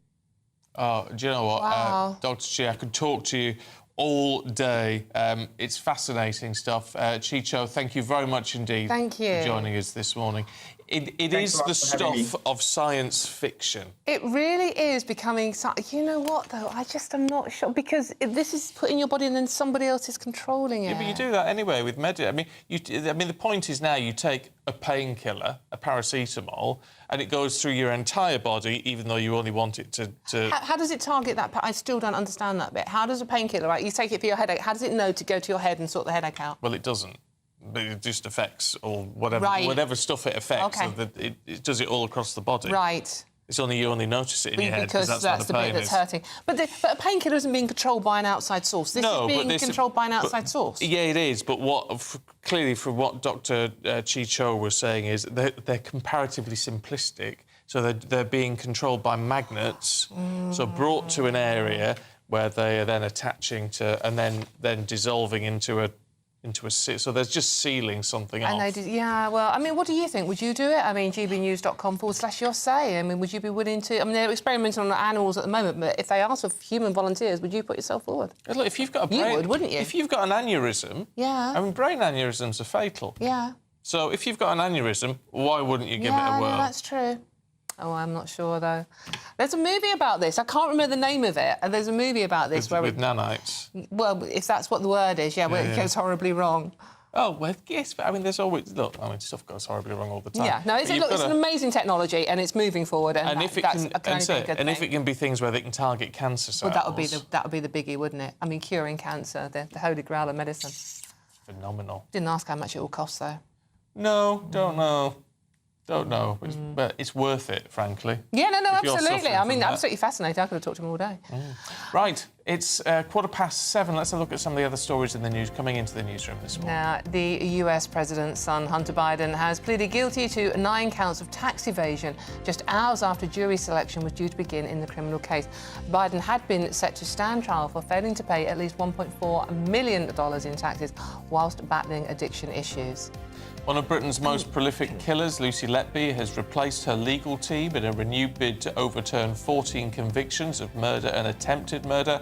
A new barrister says he's gathering evidence before appealing to the Criminal Cases Review Commission on the grounds that certain evidence given to the jury may have been unreliable. And Royal Navy chiefs are investigating whether a fatal Merlin helicopter crash on Wednesday night was caused by a double engine failure. The Merlin Mark IV helicopter was carrying out a night flying exercise when it plummeted into the channel. 3 crew members on board at the time of the incident. 2 Navy personnel were taken to hospital and survived. Tragically, the 3rd died and their body was recovered from the scene. And we've got a new chief scout. It's Dwayne Fields. He's succeeding Bear Grylls, who held the position since 2009. He's been chosen for his values, commitment to youth, and developing life skills and exceptional leadership. And we're going to talk to him later in the show.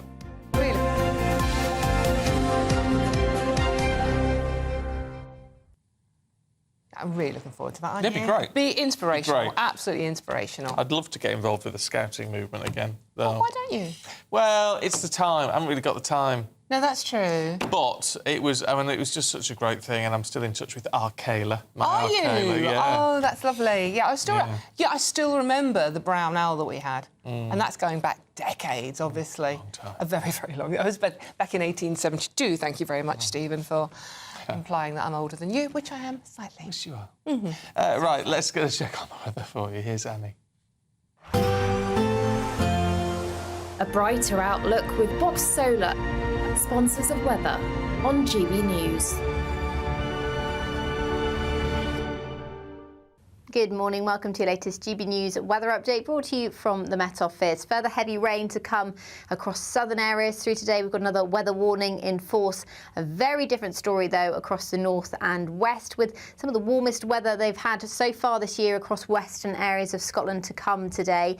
So plenty of sunshine, fairly light winds across the west, but quite a brisk easterly breeze should mix up any of that low cloud we've woken up to across eastern areas of Scotland, northeastern England. Should be quite a dry day for central areas of England and Wales too. Temperatures in the mid-20s for many areas here, but in the south a very cool day with persistent rain, heavy rain coming and going through the day. It's most likely to turn quite heavy through this evening across parts of the southwest and parts of South Wales, but there is a weather warning for a large stretch of southern England and South Wales through Friday evening, so expect some travel disruption as it's been raining for a couple of days now across these areas. Continuing to see that different story into this evening across Northern Ireland and western Scotland. Plenty of fine weather, and it's probably going to be quite a mild night actually across the parts of the northwest. Across the far north of Scotland though and the east, we'll see some ha starting to move in overnight with that easterly wind, and that will likely bring a fairly murky start to eastern areas of the north through Saturday morning. Further south, this band of rain will become a much weaker feature, so some respite to the heavy rain, but it's quite a lot of cloud around still, so wherever you are, a fairly mild start to Saturday. So slightly drier start to the day, but further outbreaks of rain are to come on Saturday. I think Saturday will be the drier day more widely of the weekend, but we'll likely see some heavy showers breaking out across central areas of England, parts of Wales throughout the afternoon, and potentially across the south coast towards the end of the day on Saturday. So there could be some further travel disruption. Temperatures around average for the time of year. Still another very warm feeling day in the far northwest. That warm feeling inside from Boxed Boilers, sponsors of weather on GB News. OK, here's some good news. The Great British Giveaway keeps getting bigger, and our brand new one is the biggest yet. How many times can I say the word big? And how would you like to win £36,000 in tax-free cash? That's like having an extra £3,000 a month in your bank account for an entire year. And here's how you do it. Luck. Yeah, best of luck on that one. Now, still to come, we're going to be talking about criminal charges against Harvey Weinstein that have been dropped in Britain. We'll tell you more in a minute. Hi there, I'm Michelle Dewberry, and I'm going to take a second to tell you all about my show, Dubes & Co. We start off with the issues of the day. We then bring in both sides of the arguments. We get rid of the disrespect. And then you throw me into the mix. And trust me, I'll tell it exactly how it is. And then, of course, the magic ingredient, you at home. We mix it all together, and what have we got? In my opinion, the best debate show in town. Monday to Friday, 6 till 7 on GB News, Britain's news channel. Mark Dolan tonight is your weekend dose of news, debate and entertainment. This sounds like a wild conspiracy theory. Don't miss My Big Opinion. Mark meets at My Take at 10. Democracy is a funny old thing. And we don't do boring, not on my watch. I just won't have it. Let's go and get another glass of that bubbly. You've earned it. That's Mark Dolan tonight, Saturday and Sunday, 9 to 11, only on GB News, the People's Channel, Britain's news channel.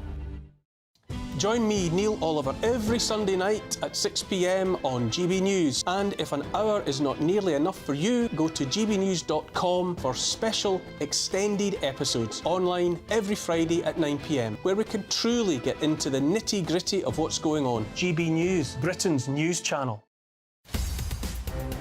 In the GB Newsroom, we bring you the news as it happens. With our team of dedicated journalists across the UK, we're ready to keep you up to date with what's happening every half an hour, every single day.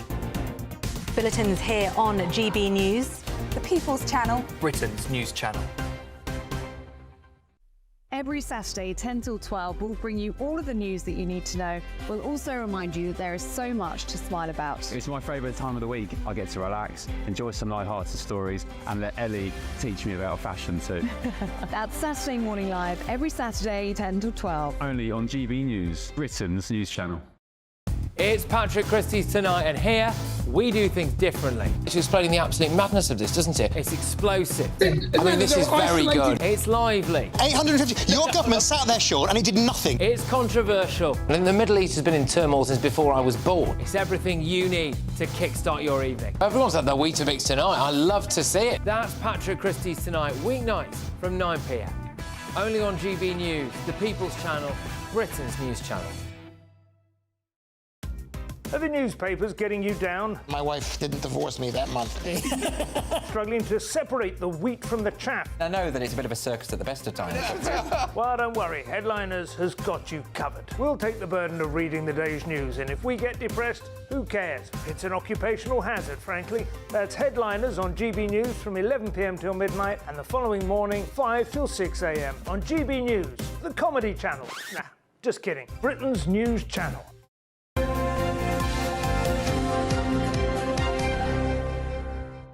It's 7:25 now. The Crown Prosecution Service, the Crown Prosecution Service, have decided to drop the indecent assault charges against the Hollywood mogul Harvey Weinstein here in the UK. 2 years ago, the Met announced it had charged Weinstein with assaulting a woman in London in 1966. 1996 even, it's catching. But it's now saying there's no realistic prospect of conviction. Let's talk to our showbiz reporter, Stephanie Tetchy. Good morning. Steph. I mean, look, a realistic prospect. Yeah. I suppose you've got to follow the common sense on that, but it's just going to be disappointing. It is. I think a lot of campaigners will say that this is an injustice. It's against women who have been through sexual assault, claims which Harvey Weinstein has always denied since he was sentenced to 20 years in jail in 2020. He said he's never raped someone, he's never sexually assaulted someone. His supposed victims will say differently. But the problem with these Me Too cases, Stephen and Dawn, you need the evidence. You know, this this particular case, unfortunate for this woman, it happened in 1996. So you need to be gathering the right evidence, especially if you're taking it to trial against someone like Harvey Weinstein. I think what happened in particular with Harvey Weinstein's case, it gained so much momentum in terms of a lot of women, about 100 women have come through and said he either raped them or sexually assaulted them since 1970. So we're looking at historic cases, but if you're trying to stand up these cases, have the evidence. What's happened in the US with this? Because you say there's so many women coming forward with so many horrific stories. So what's the situation in America now? In America, what happened, he had one of his cases overturned in April this year because they decided that it wasn't a fair trial because the jury knew all about the case and the evidence, it wasn't something that you can conceal. So, if anything, the jury kind of had that bias against Harvey Weinstein anyway. So now he's currently waiting for a retrial. But the thing is, Harvey Weinstein is a man that's not going to be coming out of prison. He's already serving 16 years for a rape, which he was sentenced to in California. He is trying to appeal against these convictions, but for Harvey Weinstein, it doesn't look good. But there are these loopholes when it comes to these Me Too cases. Talking of #MeToo, do you think it's been a success for women on the whole? I think it's given that platform for women now to talk up if they especially in the Hollywood environment, if they feel like they've been mistreated or if they feel like they have been sexually assaulted. We now have this kind of environment where women are now given those voices where I think even 10 years ago in Hollywood, they felt very silenced. But the problem now is that the genuine cases which are out there sometimes can be overshadowed by these ones where there's a lack of evidence and someone who's just jumping on the bandwagon, and that's the problem. We're talking about serious offences here, so they shouldn't be taken lightly in the courts. I was just going to say, what shocks me in all of this, and I know that, there are concerns over how some of these campaigns, how you gain momentum and some of the accusations that are thrown about.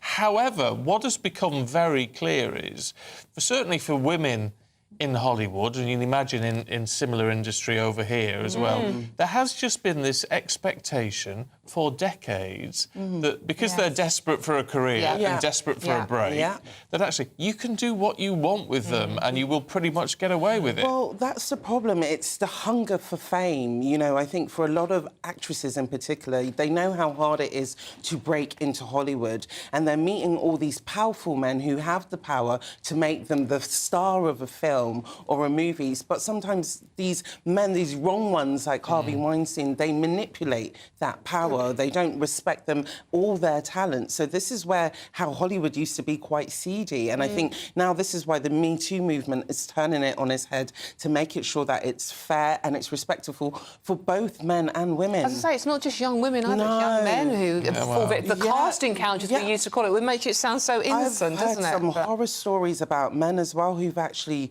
gone through certain sexual experiences as well with producers and directors. I was interviewing Jason Isaacs this week and he was saying it's not just women who get bullied, it's men as well. It's all the power and it's just that abuse of it. Isn't it a weird thing, though, that it's a bit like the Jimmy Savile stuff, in that we all sort of know about it, but it's a bit of a joke. No one sort of takes it seriously. I was just thinking, because you mentioned casting couch, we've talked about casting couch forever. And it's the fact that it's actually, when you look at it, it's actually real. It is, and I think what happens is we get all these stars, and I think, like your Jimmy Savile's, where you think, oh, he's a star, so he's untouchable, and people turn a blind eye. But luckily, in this day and age, you can't turn a blind eye anymore, because now, when these cases do come out now, people are investigating who knew what happened, and so we're being quite transparent now in the industry. It's just terrifying. No response from Harvey about this, actually.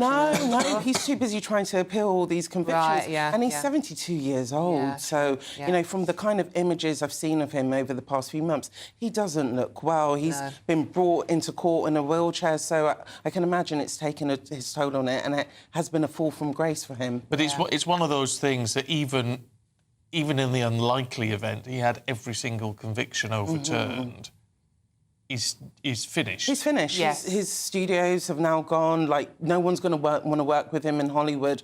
All he can, maybe take pleasure in is just having freedom. But what kind of life is that when people are always going to be looking at you through the lens of thinking you're a sexual predator? OK, Steph, always good to see you. Thank you very much indeed. Wondrous Steph Tecci. Looking marvellous. Right, OK, still to come. Richard Whitehead is at the Paralympics in Paris. He joins us next. This is GB News with Stephen and Dawn.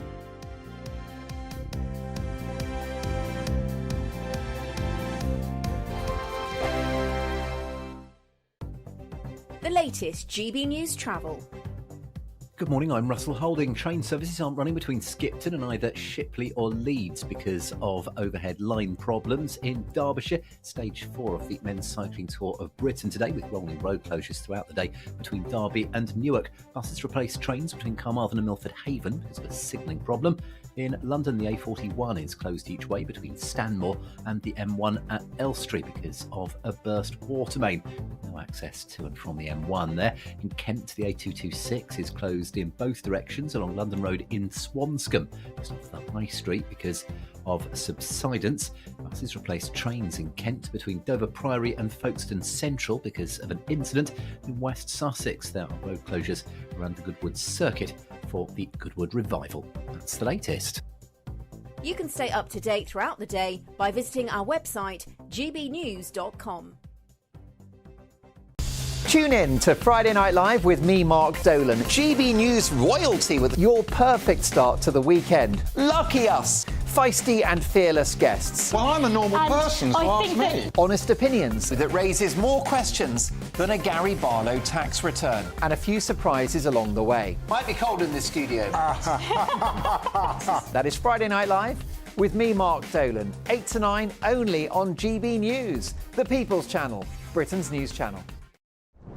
I'm Christopher Hope. And I'm Gloria Di Piero, bringing you PMQ's live here on GB News. Whenever Parliament is in session on a Wednesday at midday, we'll bring you live coverage of Prime Minister's questions. We'll be asking our viewers and listeners to submit the questions that they would like to put to the Prime Minister, and we'll put that to our panel of top politicians in our Westminster studio. That's PMQ's live here on GB News, Britain's news channel. Welcome to State of the Nation, daily plunge into the stories shaping our country. I'm Jacob Rees-Mogg, and Monday to Thursday we bring you the insights, the facts, the truth about how our country is being governed. Because what happens in Downing Street matters down your street. Tune in to State of the Nation every Monday to Thursday, 8 to 9 o'clock. Only on GB News, the People's Channel, Britain's news channel. Good afternoon, Britain. Your lunchtime update on the stories that matter across the UK. From breaking news and insightful analysis, inspiring stories and lively debates. You're comparing yourself to a former Prime Minister. Which is it? Stay informed, stay updated, stay entertained. I just don't know how anyone would not want to be there. Every weekday from midday. We are Good Afternoon Britain, only on GB News, Britain's news channel.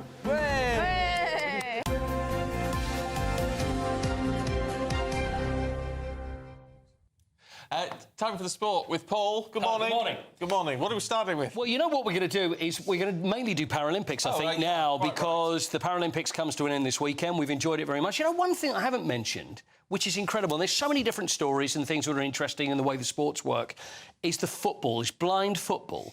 Because, as you would imagine, football, and if you're a member, if you're in the crowd, you would shout and you would make a noise and you would get excited. But with blind football, it's all done on what the players can hear because there's a bell in the ball. So before the game starts, and this is happening right underneath the Eiffel Tower, there's an announcement and it's shh, everybody has to be quiet. It's because phenomenal. It is phenomenal. It's absolutely phenomenal. That's just one of the many, many sports. And it's things that you wouldn't even think of that happen during the game. Now, our great friend, Richard Whitehead, gold medalist, I should mention, gold medalist at London 2012, gold medalist Rio 2016, silver medalist at Tokyo. He's in Paris, he's been covering the whole thing, he's been there for everything, and he's with us for the final time. Eric, look at that. So, honestly, it's like looking into a mirror when I see that there, Rich. That's exactly what it's like. There we are. So what's the shirt? Is that the new one, or is it an old one? What is the shirt you got there? Rio 2016. I thought I'd represent today.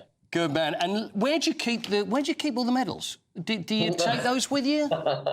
I can't tell you that, or everybody will be around my house because I'm in Paris at the moment. Right, so they're in the house. They're in the house. Okay, so what room in the house are they, and where do you live? Is what we're going to say.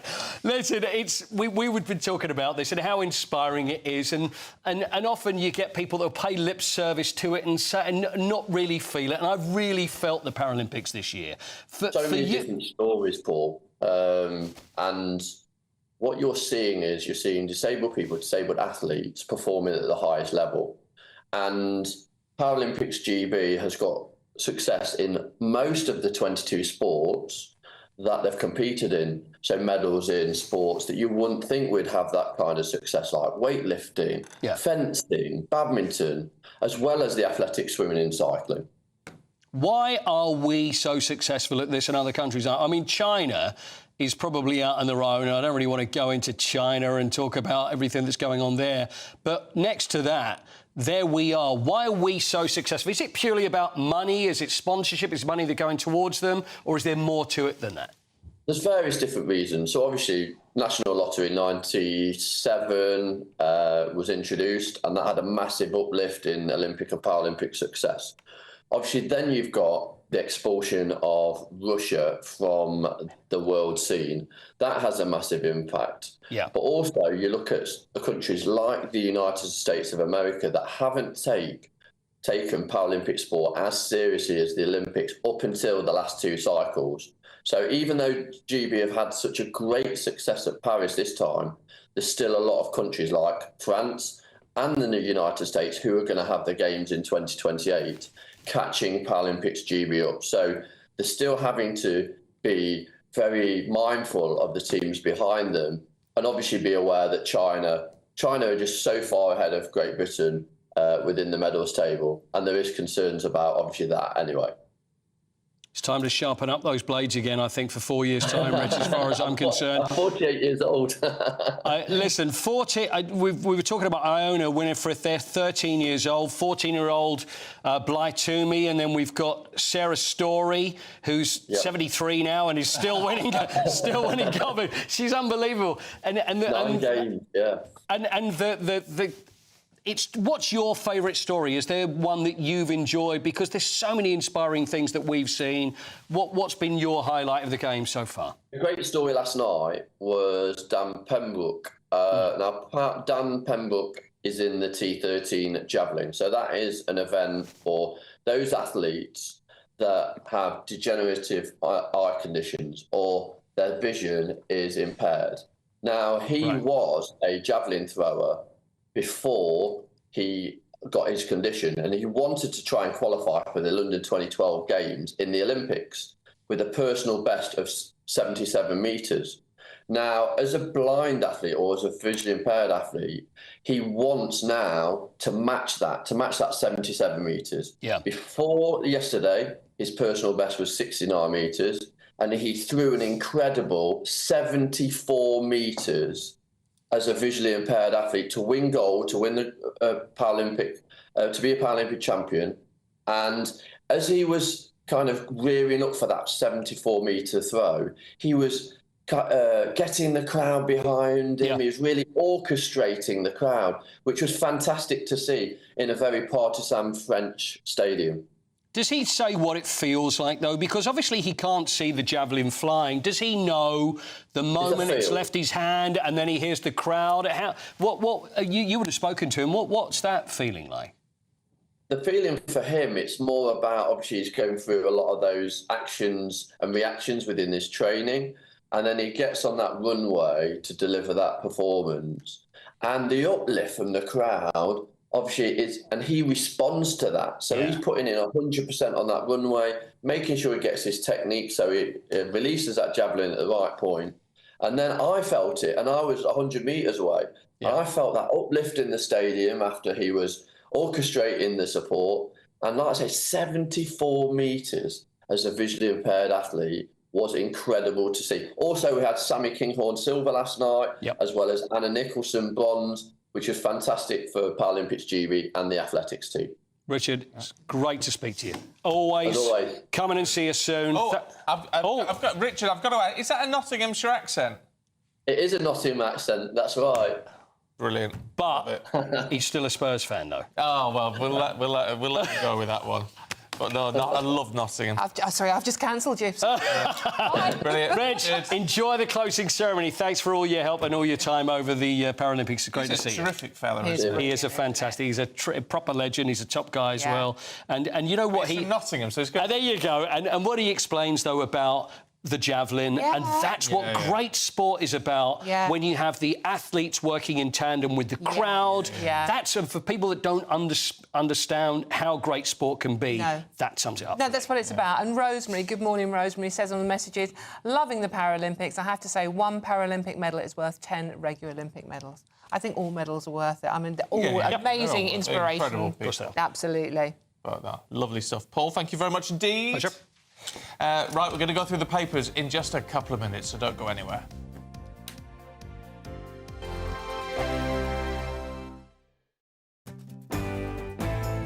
I'm Andrew Pearce. This is GB News, the People's Channel, Britain's news channel. If you want your news to be straight talking... This is a nightmare for the Conservatives again. Down to earth. It's not just Nottingham where this is happening, is it? And most importantly, honest. Hard-working, middle-class taxpayers, they'll get the book thrown at them. Then catch me, Martin Daubney, Monday to Friday, 3 till 6 p.m. on GB News, Britain's news channel. This is GB News, Britain's news channel. 70% of population will make a judgment on someone just by looking at them. And within 2-3 seconds, we make a decision if we like someone or not.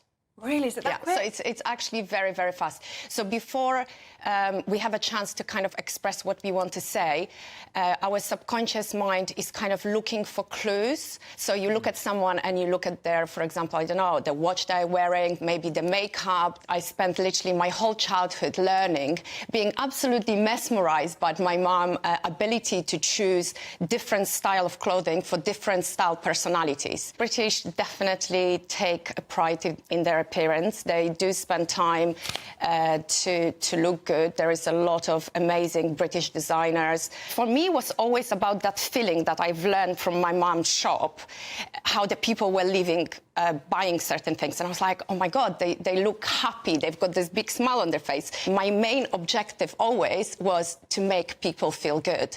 So now as a stylist, I help them to go through style therapy. I help them to discover colours that are good for their colours that they wear them close to their face, but also it sets the tone for their wardrobe. And then we look at the outfit formula. So it's, When I look at Ellie's dress sense, I was just thinking, OK, she likes to be polished. I do like to be polished. Exactly. Elegant. Timeless. I look at the reference to the dress you're wearing today. It's that kind of Chanel black and white, timeless, never go out of fashion. So for me, it's about, it's not the trends, but how you would like your personal style to be and how timeless it can be. GB News, the People's Channel.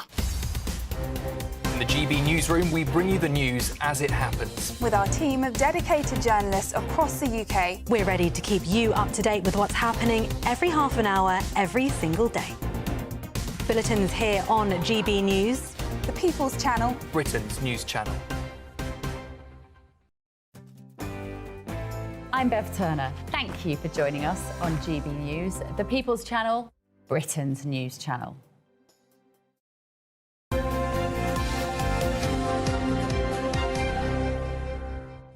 All right, let's talk to our senior political commentator, Nigel Nelson, and former Conservative advisor, Claire Pearsall, who are taking us through the papers this morning. A romp between the sheets of the newspaper. So early in the morning. Come on. I thought your mind's in the sewer. Oh, dear me. Claire, The Guardian, Macron. Yeah.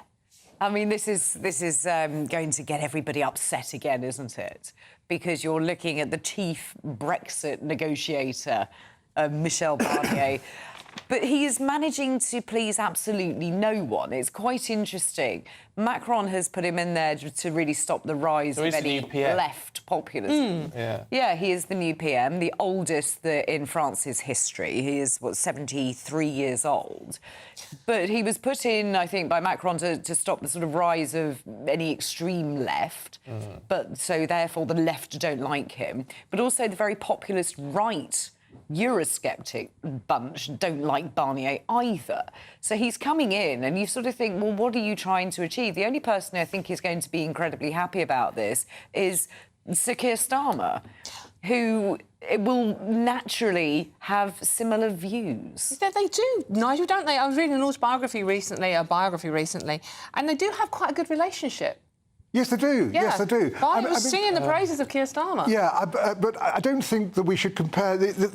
Michel Barnier is becoming the French Prime Minister. He's not the Brexit negotiator, so Brexit has got nothing to do with what is going on in France. But this is a man who is so pro-EU, wants an EU army, he wants everything to be together. But we've left. It doesn't involve us. But it doesn't matter, does it? Because you can just see those conversations are going to happen, because I can't see Barnier is going to go, actually, well, I'm not going to talk to the UK because it's not very interesting, when he's got somebody that he could probably do business with.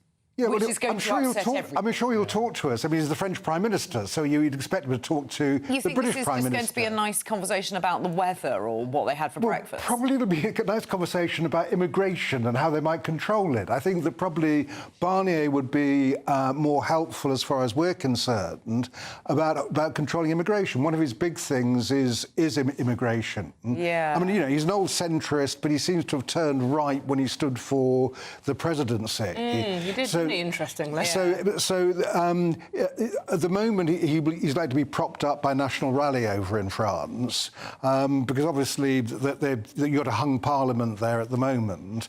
But as far as Brexit goes, it's gone, finished, over. I love the fact I mentioned the word Brexit and you get all twitchy about it. But he was the chief Brexit negotiator. We came away with nothing out of many of those conversations. It's interesting that you also mentioned immigration. And when we look at Keir Starmer's stance on immigration, do you think that sort of pot of let's share out equally all of the asylum not that seekers? old trope all over again. I mean, you mentioned immigration. That was the election one, and I think as we've said before here, that we're not in the EU. We will not be taking a quota of EU immigrants currently. I wouldn't want to be you when you get home, Claire. You're going to be in so much trouble. Nigel, can we have a look at and it's everywhere actually. The Jeremy Kyle show. It's awful. Inquest into the death of Steve Diamond. Jeremy Kyle has been giving evidence. Yeah, I mean, I think with shows like that, I think shows like that have gone now. I mean, they've obviously that's the past. That, you know, it started off with sort of Jerry Springer over in America.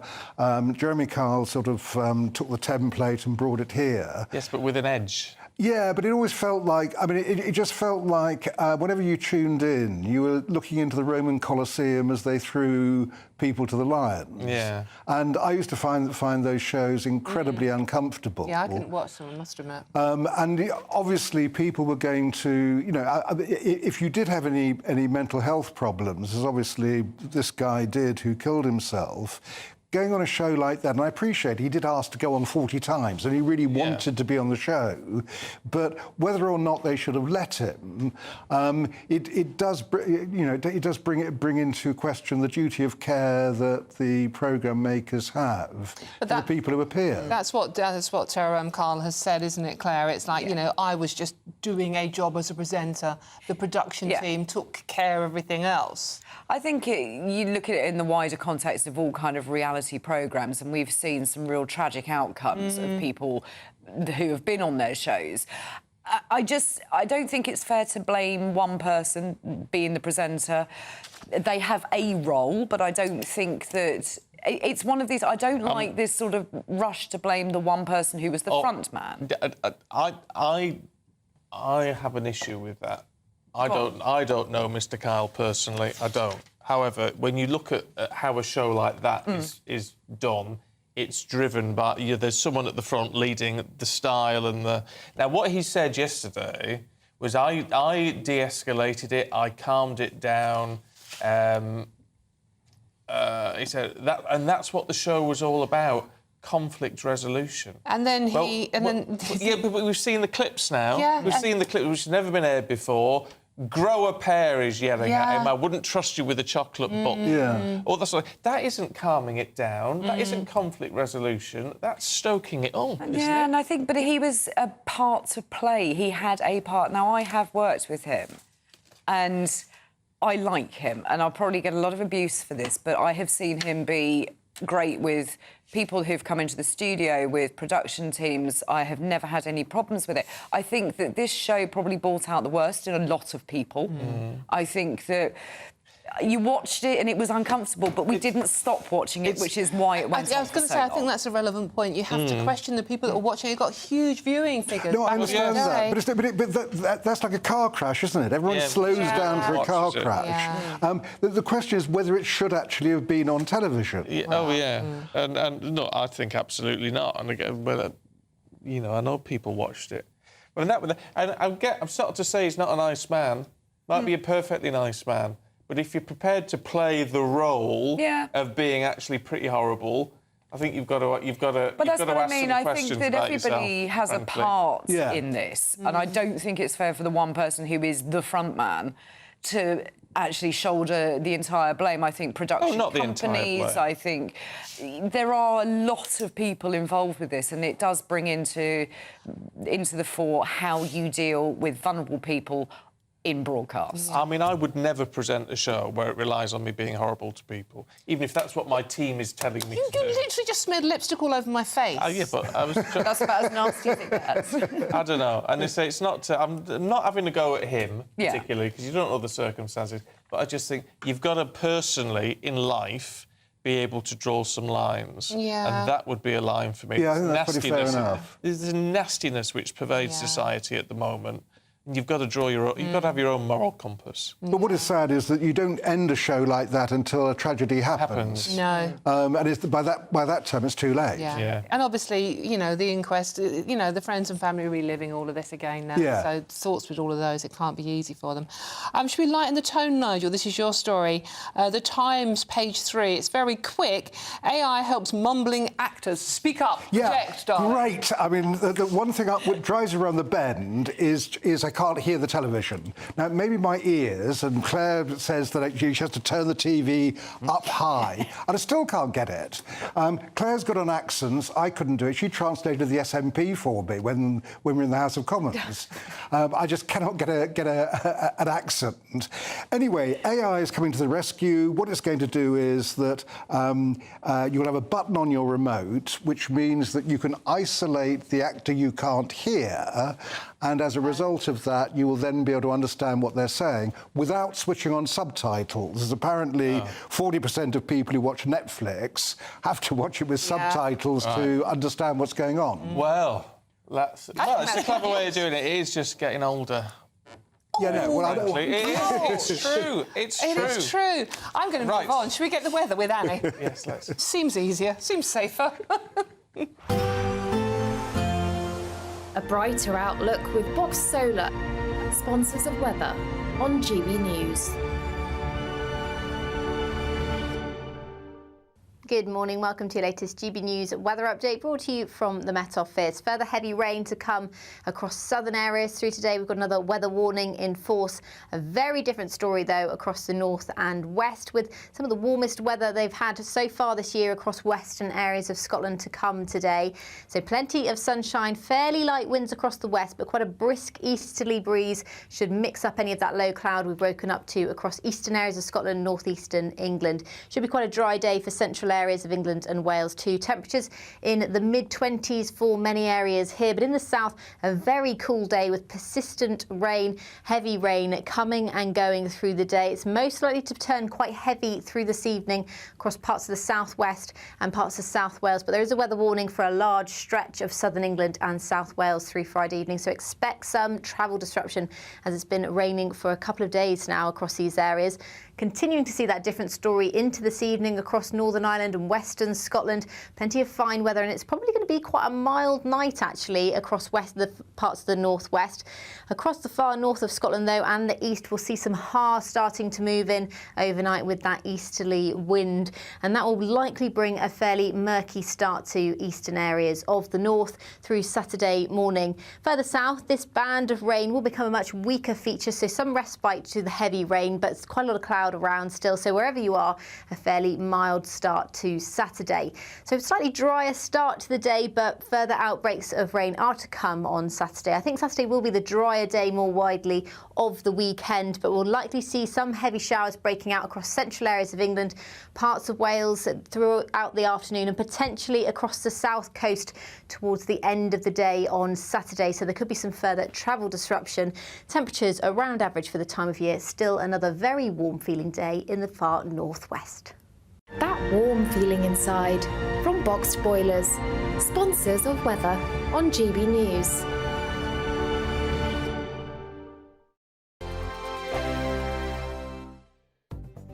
The latest GB News travel. Good morning, I'm Russell Holding. Buses replaced trains between Skipton and Shipley with delays of up to 3/4 of an hour, and some cancelled trains between Leeds and Bradford Foster Square because of overhead line problems. In Derbyshire, it's stage 4 of the Men's Cycling Tour of Britain today, with various rolling road closures throughout the day between Derby and Newark. Buses replaced trains between Carmarthen and Milford Haven because of a signalling problem. In London, the A41 is closed each way between Stanmore and the M1 because of flooding caused from a burst water main. In Kent, the A226 is closed each way along London Road in Swanscombe because of subsidence. Also in Kent, the A20 is partly blocked eastbound by an accident just before the A260 Spitfire Way in Folkestone, causing queues, and buses replaced trains between Folkestone Central and Dover Priory because of an incident. That's the latest. You can stay up to date throughout the day by visiting our website gbnews.com. Are the newspapers getting you down? My wife didn't divorce me that month. Struggling to separate the wheat from the chaff? I know that it's a bit of a circus at the best of times. Well, don't worry, Headliners has got you covered. We'll take the burden of reading the day's news, and if we get depressed, who cares? It's an occupational hazard, frankly. That's Headliners on GB News from 11 p.m. till midnight, and the following morning, 5 till 6 a.m. on GB News, the comedy channel. Nah, just kidding. Britain's news channel. It's Patrick Christie's Tonight, and here we do things differently. It's explaining the absolute madness of this, doesn't it? It's explosive. I mean, this is very good. It's lively. 850. Your government sat there, Sean, and it did nothing. It's controversial. And the Middle East has been in turmoil since before I was born. It's everything you need to kickstart your evening. Everyone's had their Weetabix tonight. I love to see it. That's Patrick Christie's Tonight, weeknights from 9 p.m. Only on GB News, the People's Channel, Britain's news channel. How would you...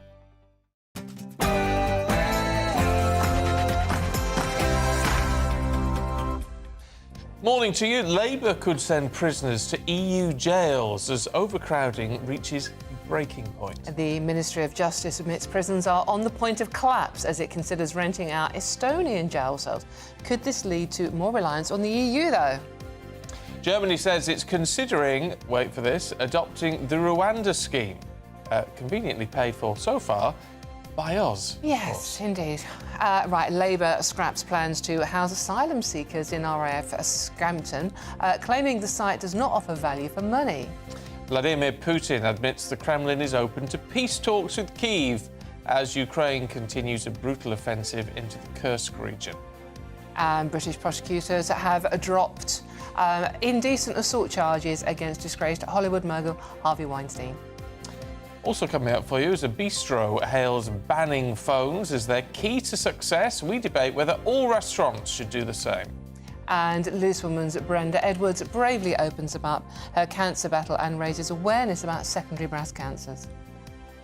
In the sport this morning, in the Nations League football, Scotland lose to Poland in the 97th minute, whilst Northern Ireland beat Luxembourg.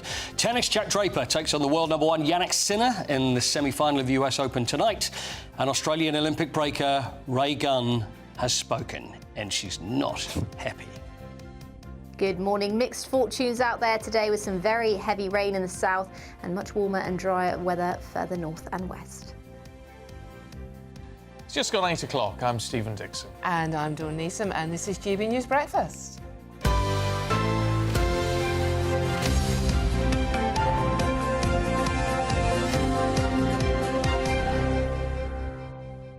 I can't actually quite believe the Paralympics are coming to an end already. It's gone so fast, hasn't it? It really has gone fast. I'm going to miss that. I missed the Olympics when it was over. I missed that. There's this post-Olympic blues thing that I know that a lot of athletes get, and I guess Paralympic athletes will get it as well. Oh, yeah. Because of the high and all the work that goes into it. 4 years to get there and winning a gold, and then all the fuss around it, and then... It's done. It's all done, and it's another 4 years away. And many of them have ordinary jobs, so you suddenly go back to an ordinary world. That's right. Because that's the difference between when you've got Premier League football and tennis players, because it's always going on. But every 4 years, they're everywhere. Everybody wants to speak to them. Everybody, and then a couple of months on, it all disappears again. Very difficult thing to deal with. It is. That's the reason I decided not to become an Olympic athlete. That line. Purely for that reason. Stephen, what's your reasoning? I was rubbish. Had to pick my language there. I almost slipped into non-television words. So who are you going to pick? I'll have Dawn. I'll have Stephen. You're the one that's left. You weren't the last pick, though, were you? I was always the last pick. Oh, were you? Were you? Oh. Always. Always. You're not the one that was picking flowers during the football. It's one of those things, actually, for kids. I have real sympathy for those kids. Yeah. Me too. It really hurts. I agree. Yes, it really does. And you know, we go on a lot these days about traumatising children and how we need to protect them from the outside world, from hurty feelings, etc. That is one of the most traumatising things. We all remember it from school. Oh, yeah. It's like you're the last one, the rounders team, you're the last one to pick, be picked at the end of the queue, and it's like, nobody wants me. Especially when there's only one left and you've got to pick that person and they're still going, no, I think we're good. We'll play with 10 instead of 11. It's like, no, that's awful, isn't it? That is awful. I mean, I was really bad at things like football, because I've no passion for it. You must have been good at one sport. I'm quite a good runner. I was quite good at shot put and javelin and all that sort of thing. Well, there you go. But football and all that, just rugby and rubbish. OK. But there was never team javelin, though, was there? There was never team... javelin. You're a solo sport guy. That's fine. Everybody has their niche, and there's yours. Yeah, me and Fatima Whitbread. Yeah, exactly. There you go. You're not built like a shot putter, though, are you? Fatima Whitbread is actually quite petite. She's tiny. I know. Yeah. I met her the other day, and it's like, oh my gosh, you. Love Fatima. And how do you? Yeah, she's brilliant. She's but I mean, how do you say to someone, oh my God, you're so. But javelin, petite. That's the thing, javelin. You could have... There was Tina Lilac, who was very slight. Yeah. And then you have the larger... It's all power, technique, everything. Yeah. I was rubbish at that. Yeah, no. I don't know that I was actually any good at javelin. I used to enjoy javelin, though. I do have one thing for you, and that is, at my school, which is Redden Court in Harold Wood in Romford, they had one hurdle. They only had one hurdle. So when we would practice hurdles, we used to have to do it like Horse of the Year show. You would run round, jump over and go round again. So we had an event which was the 100-metre hurdle, because we only had one hurdle in the school. I hope things have changed now. That's Essex for you. It certainly That's the good old days. It's true. Absolutely true. There you go. Right, Paul, thank you. Now, let's have a look at the Home Secretary, Yvette Cooper. She's chairing a summit today aimed at, guess what, smashing the gangs involved in smuggling people over the Channel in small boats. Yeah, that's after Labour abandoned the Rwanda migration plan in favour of, as we've said, smashing the gangs. Well, Starmer may live to regret that decision as it emerges Germany is considering adopting the Rwanda plan to deal with their asylum arrivals. All gets very confusing. Let's talk to our political correspondent, Olivia Utley, who's at that summit for us. Now, we've got to actually see some action on this pretty quickly, haven't we, if Labour are going to maintain their credibility on this issue? Well, absolutely. This meeting at the National Crime Agency behind me has been planned for weeks, but obviously it's been injected with a whole lot of new purpose after those grisly deaths in the Channel this week. Keir Starmer's three-word slogan is to smash the gangs, but as this week has taught us, that's much easier said than done. This isn't a sort of one big gang where you can take out the top boss and that's that. These are little nimble gangs which are moving up and down the coastline all the time. When one is is cut out, then another one springs up in its place. That is the challenge on Keir Starmer's hands. This meeting today with Yvette Cooper, various other ministers, the Justice Secretary, the Foreign Secretary, various members of the Crown Prosecution Service, National Border Security, etc. There aren't really going to be any new policies announced. It's basically to sort of put the wind into Labour's sails for its plan to smash up the gangs. Yvette Cooper is going to talk about the moral imperative to end the people smuggling trade. But of course, this Rwanda news complicates things. Rishi Sunak's Rwanda policy was never put into place. It was first mooted by Boris Johnson in June 2022, and by the time the election was called in May 2024, there still hadn't been a single flight that had left the ground for Rwanda. So Labour, saying that it was a no-goer, simply ditched the whole scheme on day one. Now that decision is beginning to look a little bit complicated. Why? Because Germany suggested yesterday that it might like to use the facilities that have been paid for by Britain. Britain has paid £318 million to Rwanda, which can't be recouped, to use those facilities to house illegal migrants who have come to Germany. So essentially use exactly the same scheme that Rishi Sunak was going to use and pay for it with British taxpayers' money. Now there's a few caveats to that. It might not be that straightforward. Quite a lot of that accommodation that's been built in Rwanda has already been given to local people, so it's not clear how much of it there is. But obviously for Keir Starmer, it doesn't look very good. If Germany's prepared to use that deterrent scheme, well, why isn't the UK? Interesting. Olivia, do you think there's any chance going forward that Labour will reassess going back to a third safe country, maybe not Rwanda? Bearing in mind, this was a Tony Blair idea back in the 90s. I think it would be politically quite difficult for Keir Starmer, but it might emerge that the Labour Party doesn't really have a choice. In the last year, there have already been 22,000 migrant crossings, and since Labour came to power, there have been 8,000. This is an enormous problem, and it's something which really resonates with the public. Again and again, it comes pretty much top of the polls of what the public cares about. But politically, it would be very difficult for Keir Starmer, having so roundly criticised Rishi Sunak for the Rwanda policy. And as Rishi Sunak demonstrated, it isn't very easy. When you're in the ECHR, trying to implement a policy like this is just tough. OK, Olivia, thanks very much indeed. Well, talking of migrant issues, the Home Office have announced a U-turn on plans to use RAF Scampton as housing for asylum seekers. That's after £60 million was put into fixing up the site by the last government, that is. Oh, joining us from RAF Scampton now is GB News East Midlands reporter Will Hollis. Good morning, Will. OK, can you make this one make sense for us? Yes, well, the story of RAF Scampton goes back deep into the Royal Air Force's history because of the Dambuster raids which were launched from here. But what most people know, most notably now, is that 2,000 asylum seekers were expected to come and live at RAF Scampton on purpose-built facilities organised by the last Conservative government. And the move has been heavily criticised, and pretty much every step of it has been controversial to both sides of the argument. People on the left saying that RAF bases aren't suitable for migrants, and people on the right saying that we don't want this in our community. Particularly here at RAF Scampton, there was concerns around what might happen to a £300 million regeneration deal. And through every single step of that controversy, Sarah Carter from the Save Our Scampton campaign has been a voice for the community. Sarah, just describe for me, now that this idea has been scrapped because of the new Labour government, what's your reaction? Elated. It's just amazing. I mean, it's taken 10 weeks for them to properly announce it, and it's been like really hard, but yeah, it's been amazing. What's this whole 18 months been like from learning that this was the plan to getting here today?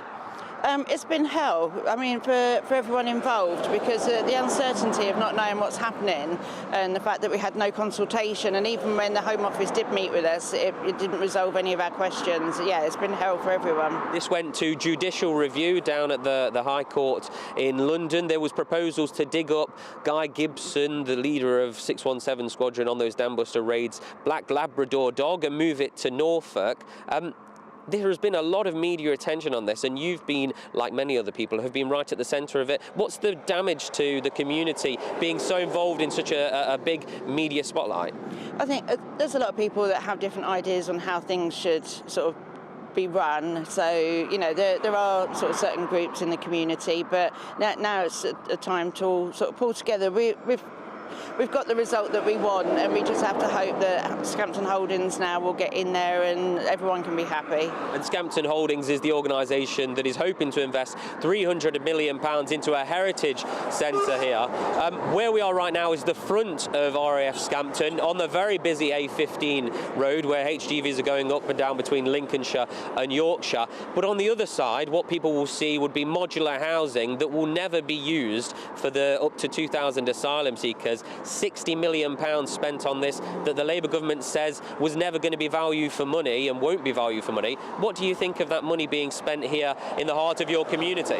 Well, with regards to the porter cabins, I did notice on Google Maps that the image had changed from the red arrows to the porter cabins, and that broke my heart. But yeah, the 60 million, I mean, it's a drop in the ocean compared to the potential that, you know, the investment could bring to this area. And they've wasted tenfold that on Rwanda and everywhere else. So it's, yeah, it's just a shame that the government think it's okay to waste money like that. Fantastic. Sarah Carter, probably not for the last time, but for something now, thank you very much for speaking to us this morning on GB News. The Labour government said that between now and 2027, £121 million would be spent on RAF Scampton, and that would not deliver value for the taxpayer. Will, thank you. Will, thank you very much. Honestly, Stephen, I can't get my head around this one. Why? We already spent 60 million. Yeah, but, well, the last government, though. Yeah, the last government. I mean, does it have to be a knee-jerk reaction that the new government, whatever colour they are, coming in and just undoing everything the previous government did because, oh, it was all their fault, it was a bit rubbish, we're going to be better, and then are they any better at the moment?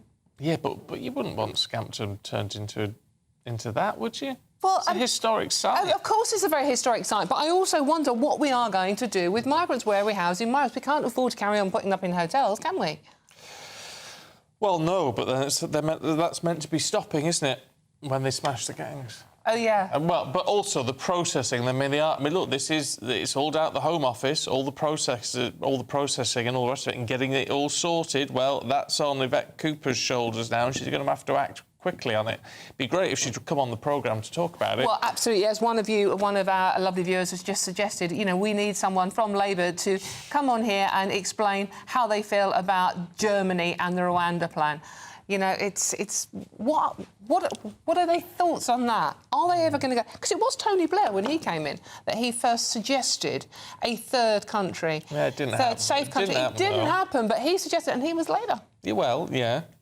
However, you know, Labour's been very clear they won't do it. What is interesting with this is that Chancellor Schulz in Germany is very closely allied with Keir Starmer. Yes. And so that's the interesting bit for me. But what you have to remember is Schulz is facing an election. He is facing an election. He's very unlikely to retain his position. Yeah, well, the rise of the far-right parties over there. So he's clearly trying to, you know, appease that with this idea.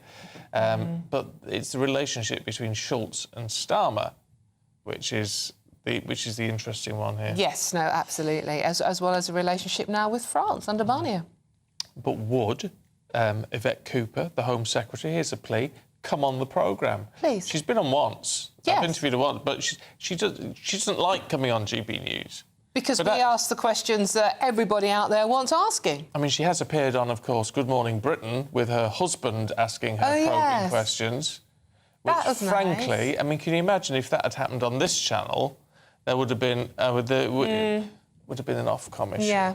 No, it really would. I mean, how they got away with that one, I don't know. I don't know. But it was a particularly probing question, though. What do you want for tea, love?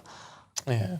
Deep political meaning behind that one. I think perhaps people like Yvette Cooper, who I've spoken to many, many times over the years, should look at the viewing figures and realise that the channel she is going on, very significantly fewer people are watching. And so actually you should be on this one and speak to the British people who you are actually representing, whether they voted for you or not. Yeah. So that's an open invitation. Very open. Yeah, actually, interesting point. But Jean's just made an interesting point. Good morning, Jean. She says maybe Scampton could be used for low-category prisoners, seeing as we don't have any room in prisons at the moment, and we've spent 60 million on it already. It's an interesting point. Not a bad idea. No. The Save Scampton people wouldn't be happy with that either. Of course they wouldn't. However, it's an interesting idea. Shirley says the same thing. Good morning, Shirley. Lots of you saying I hadn't thought of that. Good thinking. Yeah, possibility. Right, let's move on, should we, to another issue, which is Vladimir Putin, who's named China, Brazil and India as potential mediators for peace talks to end the war in Ukraine. The announcement comes as Ukraine seeks a coalition to push President Zelensky's 10-point peace plan. Could we see an end to the Russia-Ukraine war any time soon? Earlier, we spoke to Defence Editor of the Evening Standard, Robert Fox.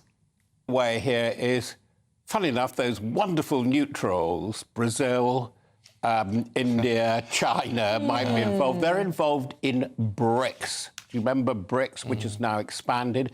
And Russia, China not quite so keen, is heavily militarising. It's part of a game.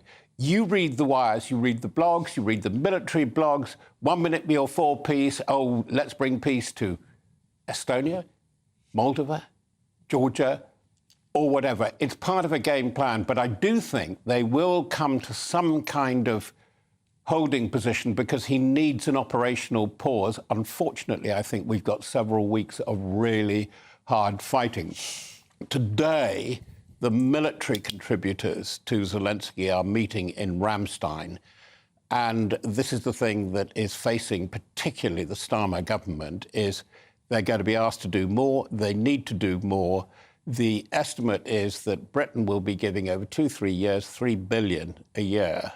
Actually, they need $6 billion out of Britain alone. That's the calculation. To get Ukraine at least to a plateau where it can generate stuff itself, and it's beginning to generate its own defence industries, including its own deep strike missiles now. So it's really a state of flux, and talking people have done one side of the mouth and saying, no, we've got to stand true for Russia and Russian values, and we've been invaded down the other side. You have to follow what they're saying. Lavrov, the foreign minister, the extremely erratic, putting it politely, deputy Medvedev, and they're all over the place, but what we all have to understand, the stuff that's quoted from Russia, this is from a regime which has total public information control. And it's a tool. And they're tooling up, I think, amongst other things, of course, for the American presidential election. Robert Fox. Always giving a bit of common sense on it all, seeing the things that you don't necessarily see from the headlines. He reads between the headlines, which I like, and he makes it very easy to understand. Very, very good. Yeah, very good at that. Right, shall we have a look at some of the other stories coming into the newsroom this morning? Well, the president's son, Hunter Biden, has pleaded guilty to 9 counts of tax evasion just hours after jury selection was due to begin in the case. He'd been set to stand trial for failing to pay $1.4 million in taxes whilst he was battling addiction issues. And one of Britain's most prolific serial killers, Lucy Letby, has replaced her legal team in a renewed bid to overturn 14 convictions of murder and attempted murder. Letby's new barrister says he is currently gathering evidence before appealing to the Criminal Cases Review Commission on the grounds that certain evidence given to the jury may have been unreliable. Royal Navy chiefs are investigating whether a fatal Merlin helicopter crash on Wednesday night was caused by double engine failure. It was carrying out a night flying exercise when it went into the Channel. 3 crew members were on board at the time, 2 recovering in hospital. The 3rd died. And Dwayne Fields has been announced as the new Chief Scout, succeeding TV star Bear Grylls, who held the position since 2009, blimey. He was chosen for his values, commitment to helping the youth people develop life skills and exceptional leadership. Later in the show, excited about this one, Dwayne will join us to explain more.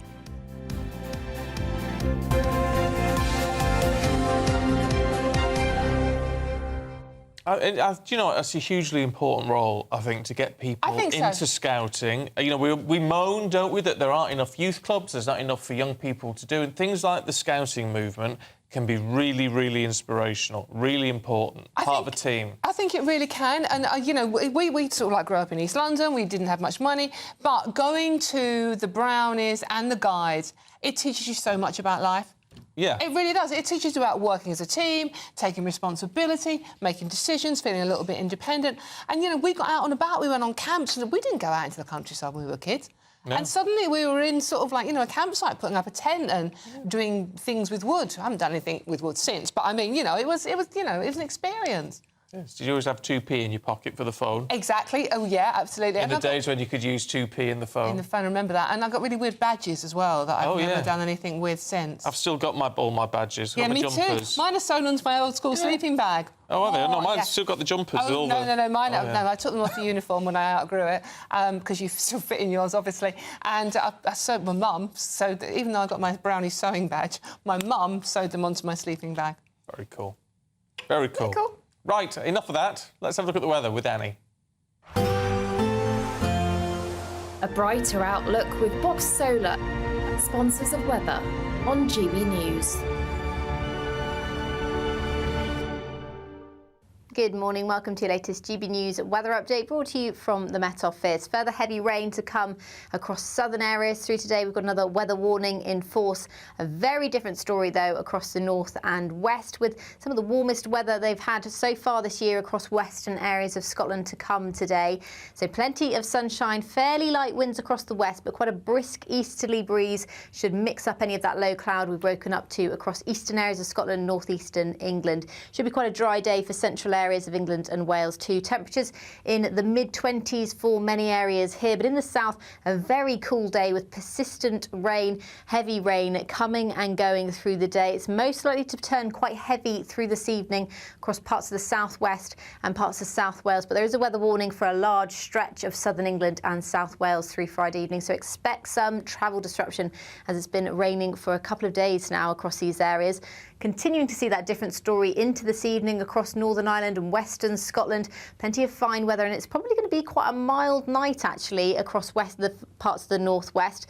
Across the far north of Scotland though and the east, we'll see some ha starting to move in overnight with that easterly wind, and that will likely bring a fairly murky start to eastern areas of the north through Saturday morning. Further south, this band of rain will become a much weaker feature, so some respite to the heavy rain, but it's quite a lot of cloud around still, so wherever you are, a fairly mild start to Saturday. So slightly drier start to the day, but further outbreaks of rain are to come on Saturday. I think Saturday will be the drier day more widely of the weekend, but we'll likely see some heavy showers breaking out across central areas of England, parts of Wales throughout the afternoon, and potentially across the south coast towards the end of the day on Saturday, so there could be some further travel disruption. Temperatures around average for the time of year, still another very warm feeling day in the far northwest. That warm feeling inside from Boxed Boilers, sponsors of weather on GB News. Now, to fancy some cash, because the Great British giveaways are getting bigger, and this one is £36,000 in tax-free cash. That's an extra £3,000 a month in your bank account for an entire year. Well, go for it, and here's how you do it. This is your... Do you fancy going out for dinner? Pardon? Oh, are you offering? Well, yes, potentially. Excellent. Would you take your phone? Oh, if I was going... sorry, no disrespect to him, but if I was going to dinner with you, yes, definitely. Right, we're debating that next.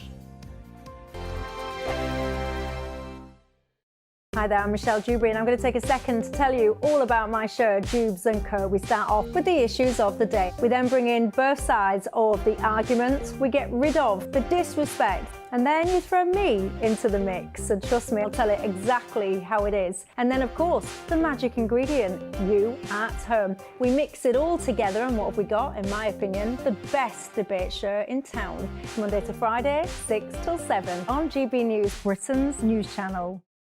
This is GB News, Britain's news channel. This Bank Holiday Monday, we'll be celebrating National Dog Day by uncovering how many pet owners would rather spend the bank holiday with their pet over their partner.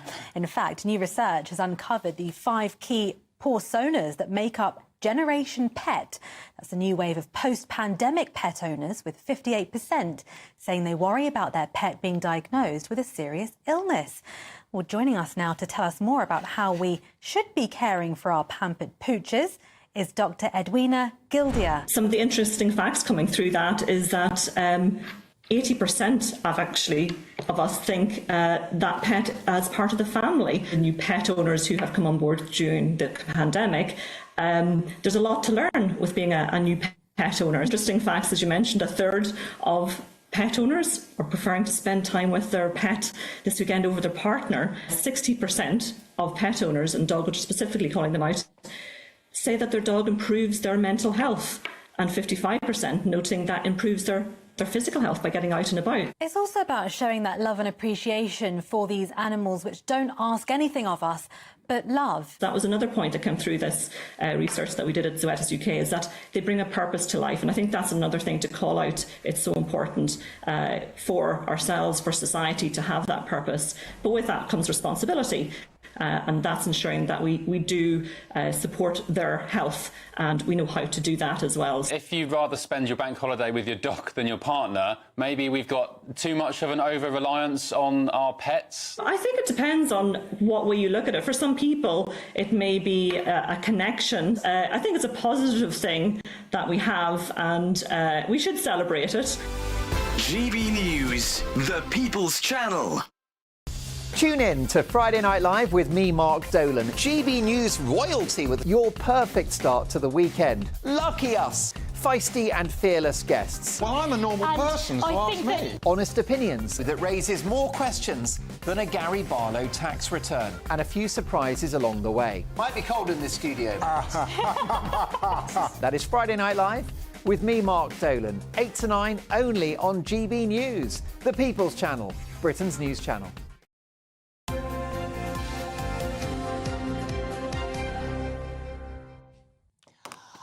Sorry, we're just looking at baby pictures We were of me. looking at baby pictures because we're going to talk scouting and being a good cub later on. And Stephen randomly has a picture of himself as a scout on his phone still. Well, it's OneDrive. I've got like everything. My entire life is loaded onto OneDrive. I'm not clever enough to do that. No. There is one of me as a brownie somewhere, but I don't know where it is. It's probably my mum's loft somewhere. Now, I'm bracing myself for this. When Petit Plat de Mama in Rottau implemented a smartphone ban last year, the owners eagerly anticipated the response. A year on, the restaurant continues to thrive, with tables consistently filled and an increase in dessert orders as patrons savour extended conversations. So, we're asking, should restaurants ban phones? Let's talk to author and broadcaster Rebecca Reed and the businesswoman Geeta Sidhu-Rob. Good to see you both this morning. Geeta, what do you think? I think it's a really good idea. My house, with the kids growing up, well, till today, all phones are banned when we eat, because eating is for talking and not for looking at your phone. OK, Rebecca? I think it's odd when restaurants want to police how people enjoy their environment. Obviously, I don't want somebody taking like a full FaceTime at the table, but lots of people, particularly younger generations, really like to take pictures of their food, and that's actually like a sign of appreciation. And also, when I go out to eat, I don't look at my phone, but I always have it on the table, because if I'm out having dinner, I've got a babysitter at home, and if something goes wrong, to be contactable. I think that's a good point. I mean, I must confess, when I've been out and there's something important going on elsewhere, I do take my phone with me, but I do try to avoid it. And I think it's utterly depressing, Geeta, when you see families sitting around a table out in a restaurant, all on their phones, mum, dad and 2 kids, all staring at their phones, conversation. Yeah, it's incredibly painful, and you're looking at them, and it kind of hurts your heart. Do you not find? You're looking at all these people, they've all chosen to come out to dinner together, and no one's talking to anyone on that table. And it's not policing, because you can choose not to go to that restaurant if you want to, be on your phone and not have a conversation with the person you're having dinner with. But we grew up where dinner was where we caught up with each other, where we had conversations, where you talked about what was bothering you, and food kind of comforts you and brings you to that place. But if you're on your phone, and I have kids, so I completely get that. I found a thing on my phone that had a particular alert if the babysitter or the nanny or somebody was going to call. And so that rings if my kids are doing anything. So my phone's next to me in my bag, but it's not actually there for me to constantly look at, because you end up looking at it. You're human. How can you not kind of get a bit distracted? And it's so insulting to the person in front of you, isn't it? Do you want to go with someone that's just looking straight at you and talking to you? What I'm intrigued by, Rebecca, is what in your answer you sort of said, well, because it's important for young people. Well, don't we need actually to be training young people to actually move away from their phone? We know that they're losing the art of conversation. I don't think they are losing the art of conversation. I think they communicate differently. And actually, we've never been more connected. When people are staring at their phones on the tube, they're messaging their boyfriend saying, I love you. They're messaging their mum saying, how's the hip? People are using that as a tool to communicate. And I don't think that people who are 20 or 25 need to be trained because they want to take pictures of their phones. But also, when you see somebody in a restaurant, you're just seeing a snapshot. So I really, really try to avoid giving my child an iPad or a phone in a restaurant, because I want her to learn that eating is communal and that we're there to celebrate together. But very, very, very occasionally, if she's overtired and that's the only way we're going to finish our meal, I'll give her my phone and I'll let her watch with the sound off, obviously. I'll let her watch an episode of Peppa Pig.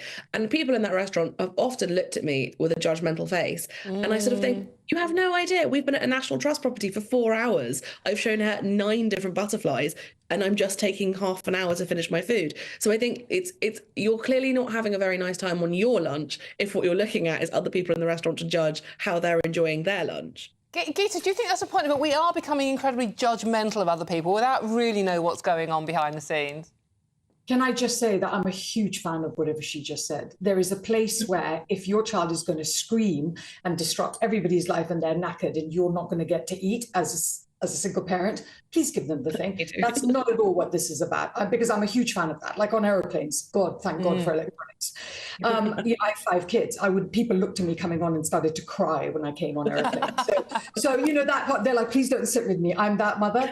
But everybody had electronics. So that's not what I'm saying. I'm saying that when I'm going now with my kids or with a partner or with friends, and every single person at that table has a phone now. Why did you come out? Why did you come out? Why didn't? And there is a conversational thing about intergenerational conversation. Like, it's good for the kids to talk to older people. It's good for them to get bored. It's good for them to think, what did you just say? And it's good for all of us to learn, and us to learn new slang, or how do we know what's going on in someone's life if they don't talk to us? So definitely what Becca just said, I'm a huge fan of that. But I think there's another conversation to be had between adults as well. And I think, kids sort of over 20 or whatever, 15 even, you should be able to talk to them at a dinner table, even if they don't like you. Well, look, it's a moment of agreement. I think there's a sensible compromise in all of this, and you two ladies have just found it. Rebecca, Geeta, good to see you both. Thank you very much indeed. Thank you. You know what? It's quite hard to do. We're all so dependent on our phones. It's quite hard. Yeah, but it's important, I think, to be able to take a break. And I think they should be out there. I think banning them is a great idea in some restaurants. And yes. if you don't want to go to one where it's banned, go somewhere else. Pays your money, takes your choice. OK, you promised to show me some breakdancing earlier on. I will. Yeah, right. I'm very good. Still to come, we'll find out what Australian breakdancer Raygun is up to after becoming infamous at the Olympics. That's all next. This is GB News. Don't get too far. We'll see you soon.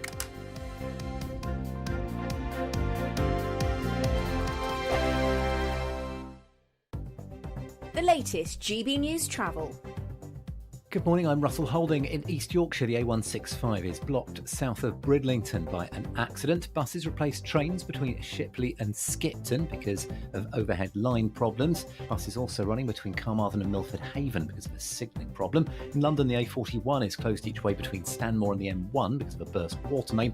Also in London, the A10 is closed at Stamford Hill after an accident with long delays towards there. Trains have been stopped between Oxted and Uckfield because of a signalling problem. In Kent, the A226 is closed closed along London Road in Swanscombe because of subsidence. Also in Kent, the A20 is partly blocked eastbound by an accident just before Spitfire Way in Folkestone, causing queues. Buses replaced trains between Folkestone Central and Dover Priory because of an incident.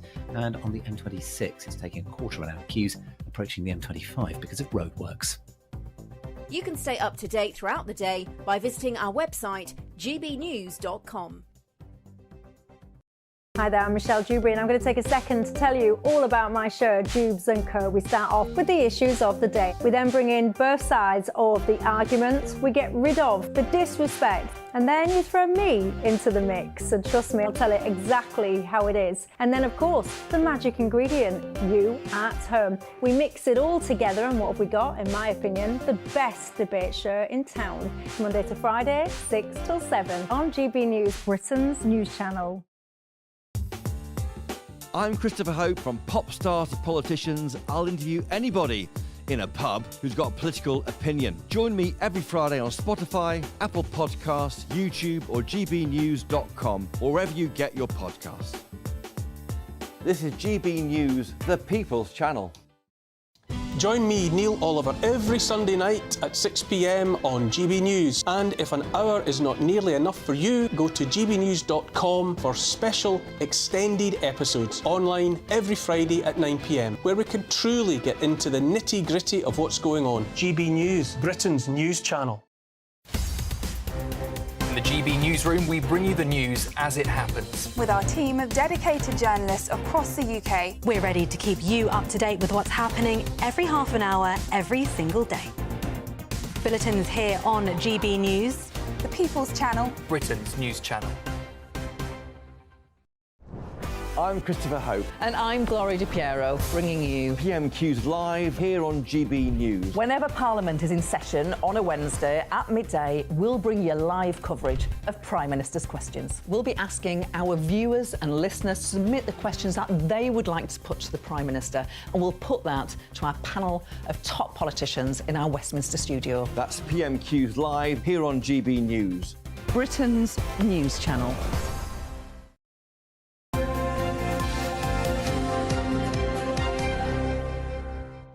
Paul Coates here at 8:39 morning. Good morning to you. Football. Yes. Let's do the Nations League, shall we? Oh, that's Scotland 2, Poland 3. Correct. Oh. Started off 2-0 Poland. Then Scotland came back and we're thinking, hang on, after these not winning in 5 games, Scotland are going to do something. And then, unfortunately, and I'm not being anti-Scottish football in the slightest because every Scottish football fan will know what happens.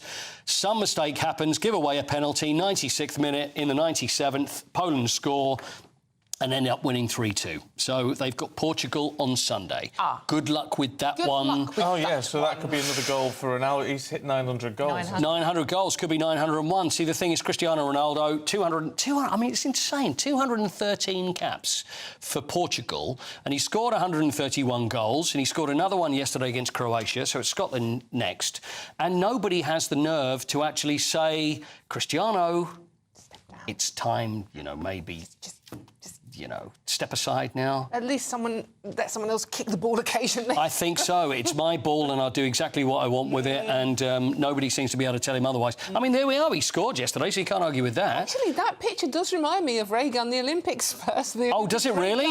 Well, you better hang on for a second because we'll be getting there in a minute. San Marino beat Liechtenstein, which may not mean too much to most people apart from 2 tiny countries, but it's the first game that San Marino, first competitive football match San Marino have ever won. Let's look at the celebrations. The whole of San Marino went absolutely bananas. That is the whole of San Marino, by the way, that we're looking at right now on the pitch. Running on the pitch? There they are. That's all of them. There's the butcher, there's the baker, the candlestick maker. First game in 20 years that they've won. The other one was against Liechtenstein, but that was a friendly, so it doesn't count. But they've beaten Liechtenstein, who is probably about the same size as San Marino, 23.6 square miles. Population of 33,000, but it's a great day for San Marino. Good on them. Well done, San Marino. More sheep in San Marino than people. Is there really? Evidently. Is that right? Well, I never. What, 34,000? I haven't factoided it, checked it yet. But well, I'm afraid.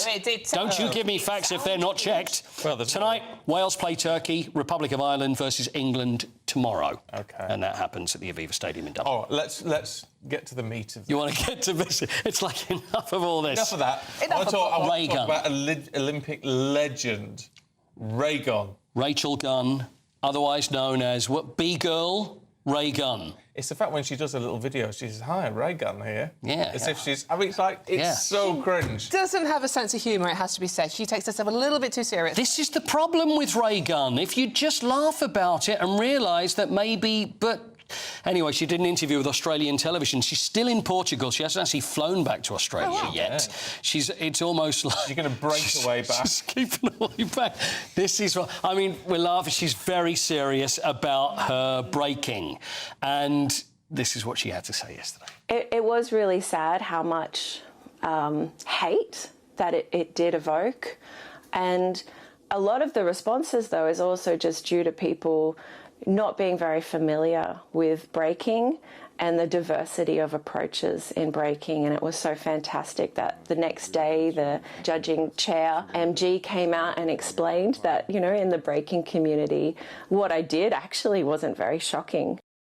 It wasn't, well, it wasn't shocking, but it wasn't great either. But the 53-0 on aggregate is that she never got a point during the breaking. And for me, it looks like one of those mockumentaries. It is. It is.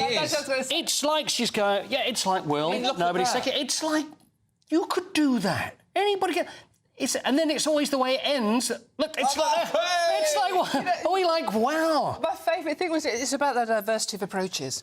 So if you're a bit rubbish, just remember that phrase, boys. It's about the diversity of the approach. Diversity of approach. Yes. And when we work out what that means, then... But it is, it's like a mockumentary film. It's like this... It's going to come out and then we'll all be laughing and thinking, oh, I get it. But it just seems to be going on. Yes. There'll be a movie in this. Tennis, Jack Draper plays in the semi-final of the US Open tonight against Jannik Sinner, the world #1. We're very excited about that. And I think he has a great chance because if he does manage to win, it's Taylor Fritz against Francis Tiafoe, which is number 12 against number 20. So whoever wins this semi-final tonight, the Jack Draper against Sinner, has a great chance to win. It's going to be Jack. Come on, Jack. Come on, Jack. Come on, Jack. When's the final?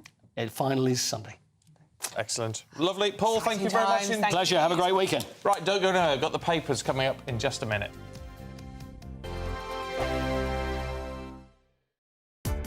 Welcome to State of the Nation, daily plunge into the stories shaping our country. I'm Jacob Rees-Mogg, and Monday to Thursday we bring you the insights, the facts, the truth about how our country is being governed. Because what happens in Downing Street matters down your street. Tune in to State of the Nation every Monday to Thursday, 8 to 9 o'clock. Only on GB News, the People's Channel, Britain's news channel. This is GB News, Britain's news channel. Many happy memories, and 9 in 10 Brits say certain foods evoke feelings of childhood nostalgia, with the mousse-like powdered dessert, Angel Delight, the most loved. Joining us now... I'm surprised by that. Yeah, what, Angel Delight? I'm surprised it's #1. Yes, very surprised. Well, to talk us through all of this is creator of the Crazy Sexy Food podcast, Hannah Harley-Young. Morning. Hi. I've brought a selection of things that really define my childhood, particularly the Viennetta ice cream. And I have brought you some butterscotch Angel Delight. Yay! I'm going to expose myself live on camera and say that I've never tried Angel Delight. Hannah? I know. I don't know what that says about me. I thought that was apple puree, actually. I'm so excited. Is it good? Oh, my goodness. Did I make it okay? Oh, yeah. But to be fair, Hannah, it's not that hard to make. Well, what is it, though? That's what's so funny about Angel Delight. It's chemicals. It's just chemicals in a bag. I mean, it's a load of additives, which, I mean, one thing that's also really interesting about all these nostalgic foods when you look at them is that a lot of things have been discontinued over the years. Oh, dear. So it makes you wonder, how did this one kind of get through the cracks? Angel Delight came out #1, didn't it? It did come out as #1. And also sort of in the top 5 was fish and chips, something I still eat today. Fish fingers, still a staple of my diet. Mr. Whippy, in that same survey, they said that 95% of people find that a taste from their childhood will take them back more than looking at a photo. And that's something that's really interesting for me, and it's the basis of everything that I do, and the reason really why I set up Crazy Sexy Food, or one of the reasons, should I say, was that I love this concept of memories of food. You know, I've interviewed hundreds of people over the past 5 years, And when I get to that question, you actually see their face relaxing, and there's something that it evokes emotion. GB News, the People's Channel. Join me, Camilla Tominey, for a frank and honest discussion with those in power that cuts through the spin and gets to the heart of the issues shaping our nation. You haven't confirmed that you want to stand as leader, but you haven't ruled it out either. This report basically says that he's not fit to stand trial. Is he indecisive? Incompetent? I deliver the dose of reality Westminster needs. That's the Camilla Tominey Show at 9:30 every Sunday on GB News, the People's Channel, Britain's news channel.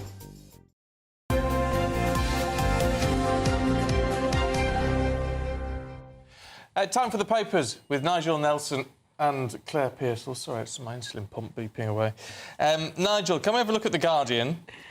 No justice for Grenfell until the next decade. Yeah, I think that the criminal investigation seems to be sort of going on, will have to go on an awful lot longer than everyone thought. So the kind of charges you're looking at would be corporate manslaughter, negligence which caused death.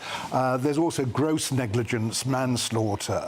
All of this is being done by the Met Police, but the former Director of Public Prosecutions, Ken MacDonald, says, look, it's going to take an awful long time to get there. The chances are we won't be having trials until probably about 2029. Yeah, I know. You're talking about 12, by the time it gets to court, 12 years after the tragedy, and it's just not good enough, basically, because you won't get people, if you have a long, complicated trial, we're talking 13 years. Yeah. And the argument from the Met is it'll take up to 18 months to go through all that 1,700 pages of evidence produced in the report for them to decide who they prosecute. You kind of think, hang on, this is urgent. You ought to be doing this, at speed rather than taking your time over it. My point with this one, Claire, is the wheels of justice can move very, very fast when they want them to, i.e. the riots and people putting stuff on Facebook, etc., etc. But when it comes to really important things, I'm not saying the rights weren't important, by the way, but when it comes to really important things like this, it's like, and a lot of these people are elderly already, and trying to get people to remember something that happened in 2007. Yeah. I mean, I think the problem is they wanted to wait for the inquiry to take its course, so they couldn't start any criminal investigations until such time as the report had been issued. So I don't understand why you couldn't run them concurrently, but I'm sure there's an expert out there that would tell us why, because it just seems that we've lost all of that time producing a 1,700-page report, which is incredibly important and very, very damning. But now you almost have to go back to the beginning and start all over again. And you think, but the groundwork has already been done. If you were running alongside, perhaps you could have accessed information and the criminal side could have taken its course. But the criminal justice system in this country is creaking and basically broken and overloaded. And I think that isn't going to change anytime soon. No. All right, let's have a look at something which is a bit more positive, Claire. This is in the Times. So we get worried about even things like X-rays and what have you now, but never mind the sort of exploratory procedures that you have to have done. This could all be changed just by rubbing some food dye on our chests or whatever. I find this absolutely fascinating. And so tartrazine is the food dye substance, which, if anybody is like us, probably would remember it being in sweets and drinks and was a banned substance for a long time, but actually changes the way light is refracted from skin, making things transparent. And they've done this on sort of chicken fillets and mice, rodents. They can see inside them. So for a temporary period of time, by having this, say, on your hand, you would be able to see the veins and the muscles inside. So you could use it to look for tumours and things like that? Yeah. Absolutely, but also for things like taking blood. If I have really bad veins and they always sort of stab around, inordinate amounts of time. Well, the sort of thing you can do is that with an endoscope, according to the doctors, that can see a few millimetres down beneath the surface. This can do 10 times that. So you'd be able to spot a tumour and know immediately whether it was cancerous or benign. Also, you could take off tattoos, which are not quite so important. But anyway, the advances they could make in cancer are phenomenal with this thing. Just by rubbing a bit of food dye, literally rubbing food dye. It's literally rubbing food dye in. And they've done it. They've done it with mice, and they've obviously got to try it with humans. I mean, it just the joke is we've got the Invisible Man at last.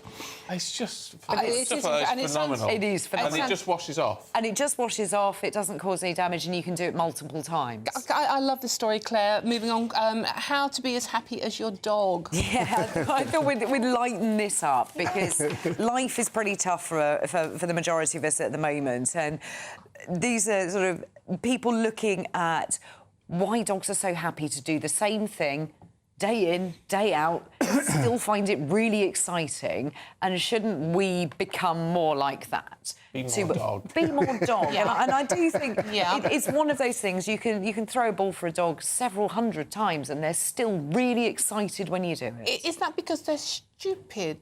I think they live in the moment, and that's what Right. that's what the sort of research says, is that they're there for the moment and they really enjoy it and everything's great. Whereas... No ego. Absolutely. Eckhart Tolle. You know Eckhart Tolle? Yes, He does the thing about But dogs. also, it's things like what this philosopher is saying is you can learn compassion from your dog. So the dog sort of restrains itself from biting you. Dogs would naturally bite you, but actually it restrains itself from doing that. And from that, this philosopher says, well, you can learn compassion from that. Well, it's a fair point. It's a fair point.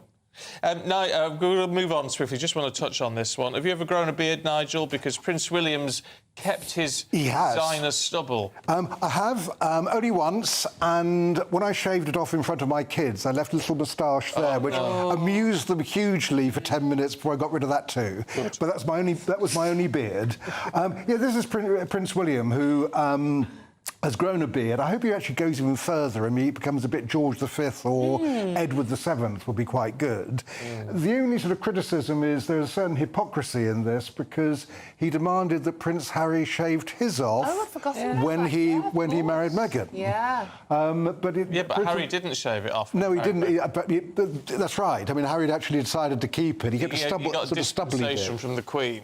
Yes. Yeah, just permission from the Queen. Went upstairs. Yeah. Claire, men with beards? Thumbs up, thumbs down? It's not my most favourite look, and I think Prince William, it looks more like designer stubble than a beard. It looks like he just hasn't bothered to shave for a few days, and the summer holidays obviously were a bit much. It's not a beard. I'm not a fan. I appreciate that there are some people who spend a lot of time and care on it, and there are others that just don't. Yeah. Oh, well. Each to their own. Good to see you both. Thank you very much indeed. Thank you so much. Here's the weather. A brighter outlook with Box Solar, sponsors of weather on GB News. Good morning, welcome to your latest GB News weather update brought to you from the Met Office. Further heavy rain to come across southern areas through today. We've got another weather warning in force.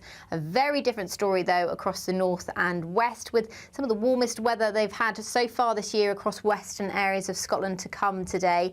So plenty of sunshine, fairly light winds across the west, but quite a brisk easterly breeze should mix up any of that low cloud we've broken up to across eastern areas of Scotland, northeastern England. Should be quite a dry day for central areas of England and Wales too. Temperatures in the mid-20s for many areas here, but in the south, a very cool day with persistent rain, heavy rain coming and going through the day. It's most likely to turn quite heavy through this evening across parts of the southwest and parts of South Wales, but there is a weather warning for a large stretch of southern England and South Wales through Friday evening, so expect some travel disruption as it's been raining for a couple of days now across these areas.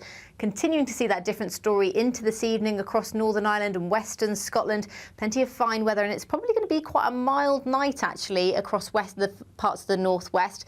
Across the far north of Scotland though and the east, we'll see some ha starting to move in overnight with that easterly wind, and that will likely bring a fairly murky start to eastern areas of the north through Saturday morning. Further south, this band of rain will become a much weaker feature, so some respite to the heavy rain, but it's quite a lot of cloud around still, so wherever you are, a fairly mild start to to Saturday. So slightly drier start to the day, but further outbreaks of rain are to come on Saturday. I think Saturday will be the drier day more widely of the weekend, but we'll likely see some heavy showers breaking out across central areas of England, parts of Wales throughout the afternoon, and potentially across the south coast towards the end of the day on Saturday. So there could be some further travel disruption.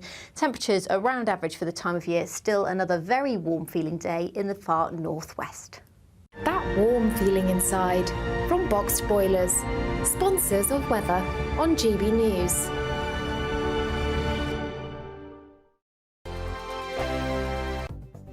The latest GB News travel. Good morning, I'm Russell Holding. In East Yorkshire, the A165 is blocked each way by an accident south of Bridlington. Buses replaced trains between Shipley and Skipton because of overhead line problems. Delays of up to 20 minutes between Leeds and Bradford Foster Square. And buses replaced trains between Carmarthen and Milford Haven because of a signalling problem. In London, the A41 is closed each way between Stanmore and the M1 because of a burst water main causing delays. And the A10 is closed each way at Stamford Hill after an accident with long delays towards there. On the M25 in Surrey, the outside lanes closed clockwise because of flooding between junctions 11 and 12 from Chertsey to the M3, with queues from junction 10 for the A3. Buses replaced trains between Dover Priory and Folkestone Central because of an incident. And on the M5 in Devon, there are southbound queues after traffic was stopped between junctions 28 and 29 towards the Exeter and Honiton turn. That's the latest. You can stay up to date throughout the day by visiting our website, gbnews.com. Join me, Nana Akwe, for an informative, interactive news programme with a difference. It's fun. No, he didn't say that, Dave.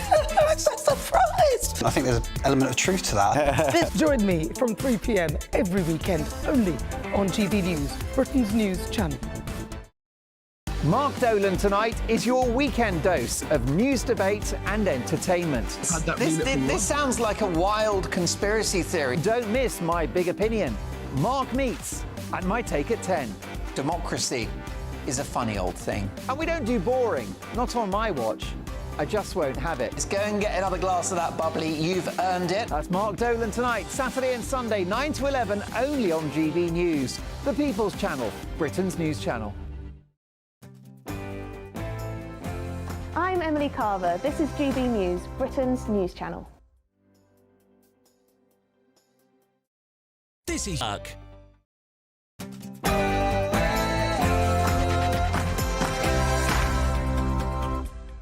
Good morning. Labour could send prisoners to EU jails as overcrowding reaches breaking point. The Ministry of Justice admits prisons are on the point of collapse as it considers renting out Estonian jail cells. Could this lead to more reliance on the EU, though?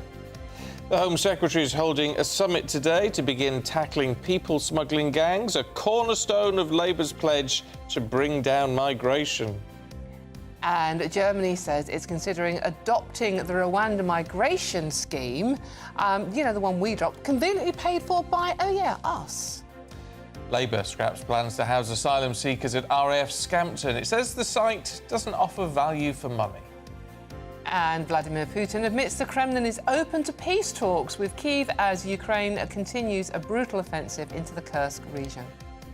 We're going to meet the new Chief Scout in the next 20 minutes. Dwayne Fields takes over from Bear Grylls. And TV presenter Brenda Edwards bravely opens up about her cancer battle and raises awareness of secondary breast cancer. Good morning. Mixed fortunes out there today with some very heavy rain in the south and much warmer and drier weather further north and west. It's just gone 9 o'clock. I'm Stephen Dixon. And I'm Dawn Neeson, and this is GB News Breakfast.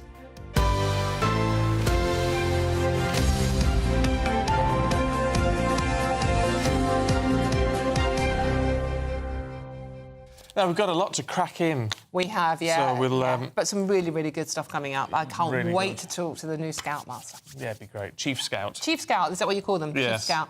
Because we had brown owls. I could never work out why they were called brown owls. Why No, I don't know. Well, we had Arcalas. I don't know why that is. Yeah, well, Arcala. What does Arcala even mean? Don't really know. But I don't care. It was just nice. You're like Arcala. I was a pixie. Anyway, Yvette Cooper, the Home Secretary, is chairing a summit today aimed at destroying criminal gangs involved in smuggling people over the Channel in small boats. That's after Labour abandoned the Rwanda migration plan in favour of smashing the gangs. Well, Starmer may live to regret that decision, as it emerges Germany is now considering adopting the Rwanda plan to deal with asylum arrivals. Let's talk to our political correspondent, Olivia Utley, who's outside the summit for us this morning. We've heard a lot about smashing the gangs for months and months and months now, Olivia, but we don't really know what it's all going to entail. No, and I don't think this conference today is actually going to throw much light on it. We're not expecting to hear any new policy announcements. This is a case of Yvette Cooper trying to sort of get the wind in the sails for Labour's Smash the Gangs plan. She's meeting today with various other ministers, the Justice Secretary, the Foreign Secretary, various members of the Crown Prosecution Service, Border Enforcement, etc. And they're going to talk about the moral imperative to get this problem under control. Well, of course, talking's all very well, but the figures speak for themselves. In the last year, there have been 22,000 small boat crossings. And since Labour came to power in July, there have been 8,000. Those aren't good numbers for the Prime Minister. And of course, the fact that the German government is now considering using facilities paid for by British taxpayers in Rwanda to house illegal migrants who have come over to Germany is definitely a thorn in the Prime Minister's side. There will be those who argue, and in fact Conservative MPs are already arguing, that if the Rwanda policy is good enough for Germany, if Germany believes it will act as a sufficient deterrent to stop illegal immigrants coming over to Germany, then why did Keir Starmer choose to throw out that policy on his first day in office and replace it with this rather nebulous plan to smash the gangs? Olivia, I mean, obviously this is Germany talking. We don't know whether it's actually possible going to happen. After all, there were lots of hurdles put in the way of us doing it. So do you think potentially that will be, Germany will face the same legal hurdles? Well, it is quite possible that this all sort of fizzles to nothing. For a start, the British taxpayers have paid £318 million to Rwanda for all the accommodation, etc., that was going to house migrants who had come over to Britain illegally. But a lot of that accommodation has already been given away to local people in Rwanda. So I don't think there's going to be that sort of collection of housing that Germany is expecting. And then, as you say, Dawn, obviously the UK face a lot of major hurdles trying to get this legislation through its own parliament and then actually trying to implement it, put it into action. There were human rights lawyers all over the place doing these sort of pyjama injunctions, last-minute injunctions, where migrants were actually pulled off the plane when the plane was on the runway. The idea was first mooted in June 2022 by Boris Johnson, and by May 2024, not a single migrant had actually left for Rwanda. So it's hard to see why Germany would find it any easier, particularly as they are obviously bound by all of the same international laws and, of course, the ECHR, which Britain was bound by. Thank you. Well, sticking with what the Home Office is doing, they've announced a U-turn on plans to use RAF Scampton as housing for asylum seekers. That, by the way, is after £60 million was used to fix up the site. I want to know what this magic money tree is, actually. Joining us from RAF Scampton is a GB News East Midlands reporter, Will Hollis. Good morning, Will. Will, so what's going on there? Good morning. Yes, well, in less than 2 months, the new Labour government, not quite so new now, have swept away all of the plans that the Conservative former government put in place as their answer for solutions to what was happening with small boats and what is perceived to be problems around the extensive use of hotels to house asylum seekers. One part of that plan was Rwanda. They've left that now.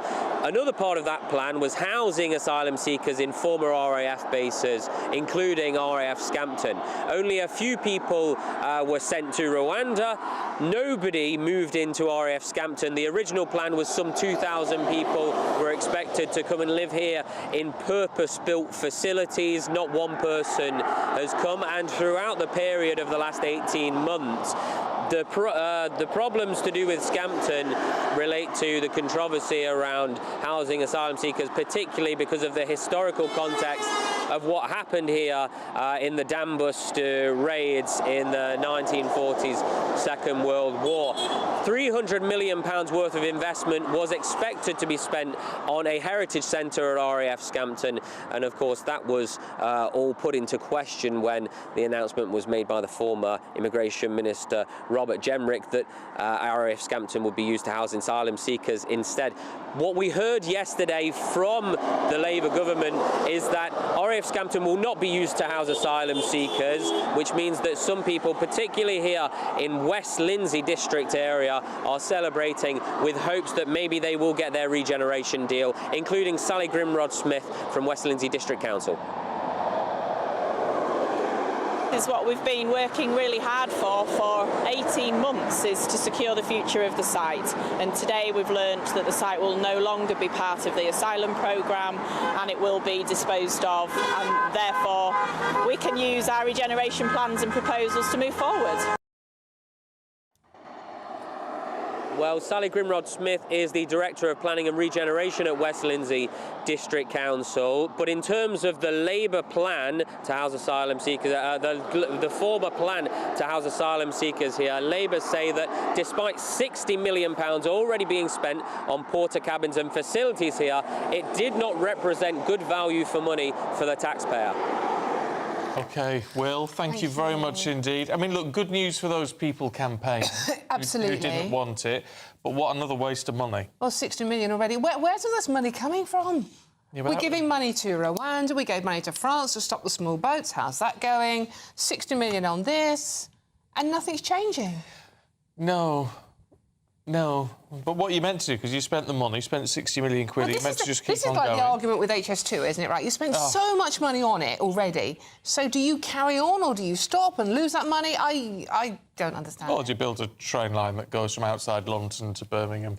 Any case, leave it at that. Let's talk about money, yeah. Any case. And how you can win some. It's our biggest giveaway ever. It's £36,000 in tax-free cash. And here's how you can win it. Best of luck. Now, I promise to do my best in this next interview. To do my duty to God, so the Queen, to help other people and through the Brownie Guide law. Or Cub Scout remember law. it. No, it goes in. It you does. don't forget. No. Now, Dwayne Fields is the new Chief Scout. So he takes over from Bear Grylls. Yeah, Dwayne was chosen for his values and commitment to helping the youth of today develop life skills. And it's an important thing to do. I was a very proud Cub Scout.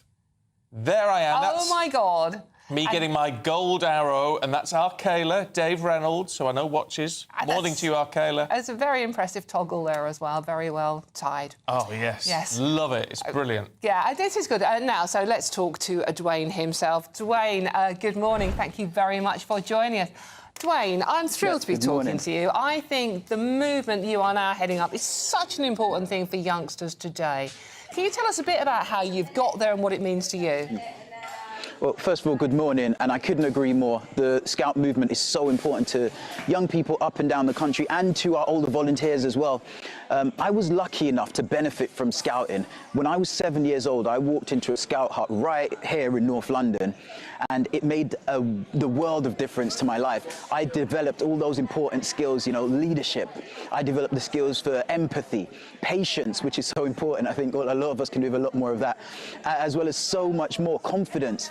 And I think a lot of young people could benefit from that, but that's my experience. And I took those lessons I learned at 7 years old, and I've applied them to other aspects of my life as I've grown older. And, you know, 7 years ago, when Scouts reached out to me and said, would I consider being an ambassador?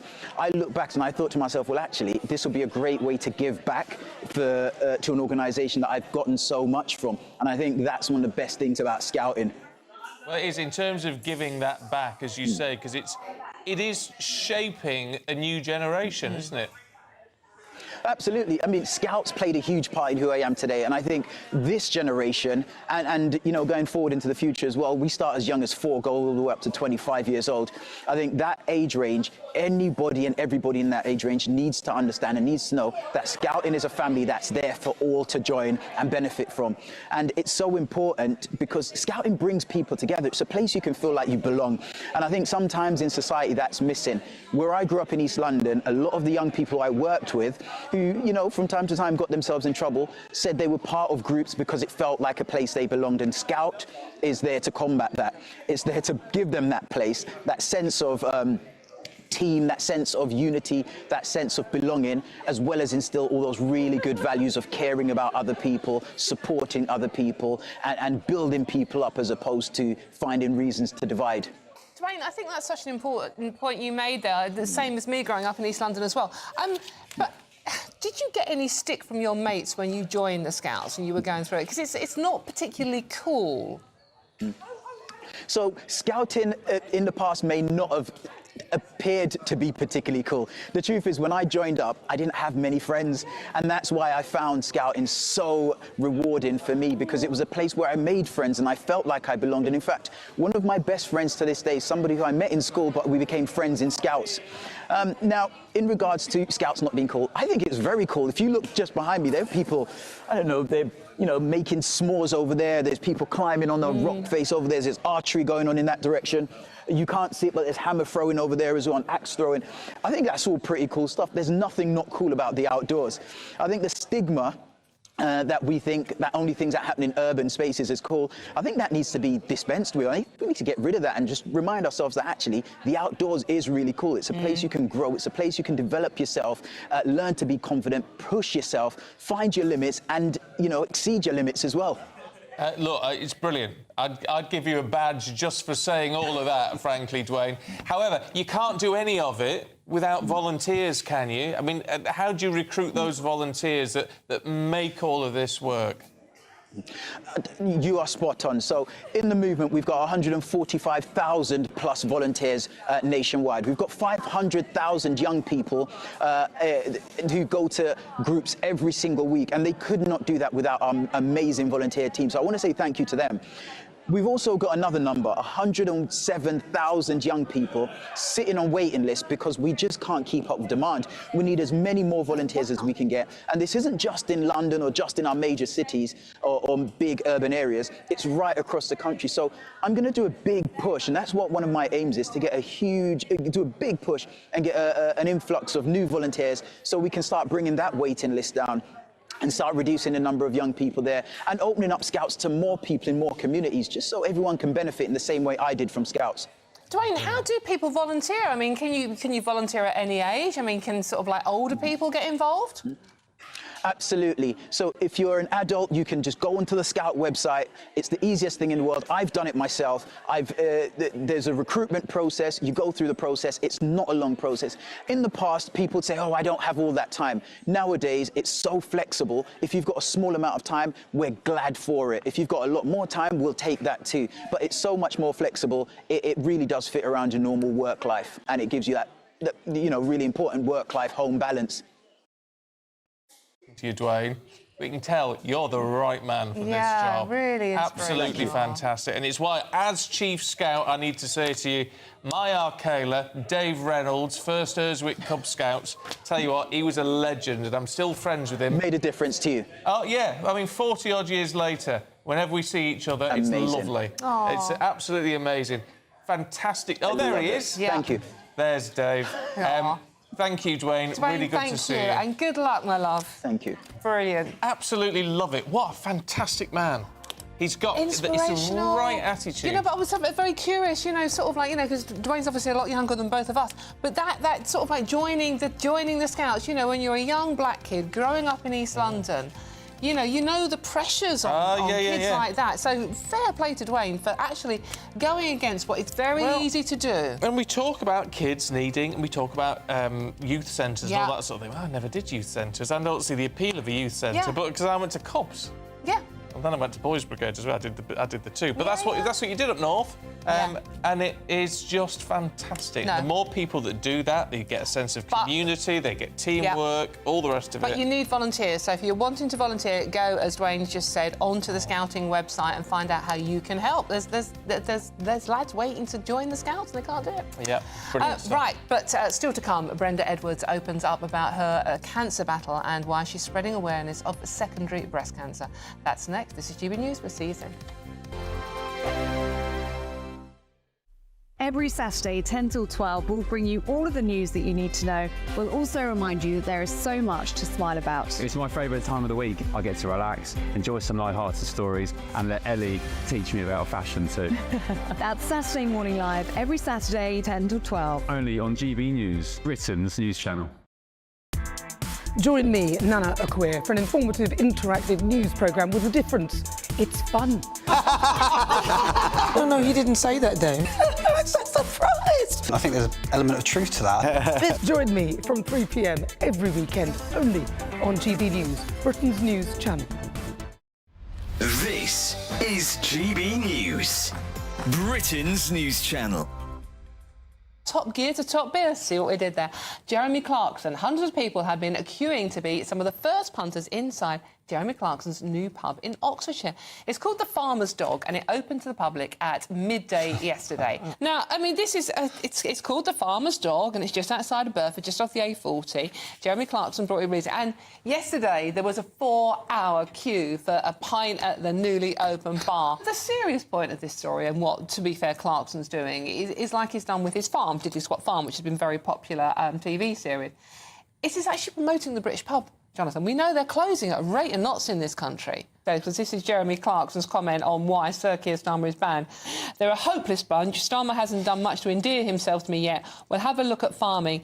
It might turn around, you never know. So, I mean, this is the thing. I mean, the political point here, David, isn't it? It's like, you know, Jeremy Clarkson has raised, the issues of farmers in this country and how much of a struggle it is for them, and he's now doing the same for the pub trade. So there's a serious point to what Clarkson's doing. Absolutely. I mean, these are two things which are part of our heritage: pubs and farms. You're talking about farming. We do need to talk about farming actually, and what Brexit's done for farming. Not only what Brexit's done for farming, and now you have the government negotiating trade deals with countries, and the main things those countries want are better access for their meat in this country. Absolutely not. It's not Brexit that is destroying farmers in this country. It is what the governments have done, both under Johnson and Sunak, and now Starmer continuing this, in actually making farm subsidies related to the whole green agenda. So we start off with a nice friendly chit-chat about a pub and straight on to the B word. I never talk about Brexit anymore. GB News, the People's Channel. In the GB Newsroom, we bring you the news as it happens. With our team of dedicated journalists across the UK. We're ready to keep you up to date with what's happening every half an hour, every single day. Bulletins here on GB News. The People's Channel. Britain's news channel.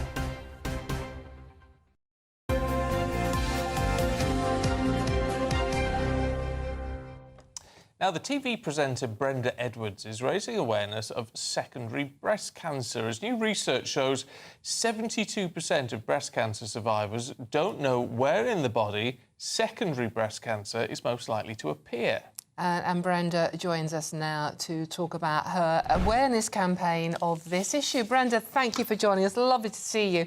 Now, it's such an important thing, raising awareness of this. And I'm stunned that so few women still are aware of how breast cancer can spread and where it can spread to.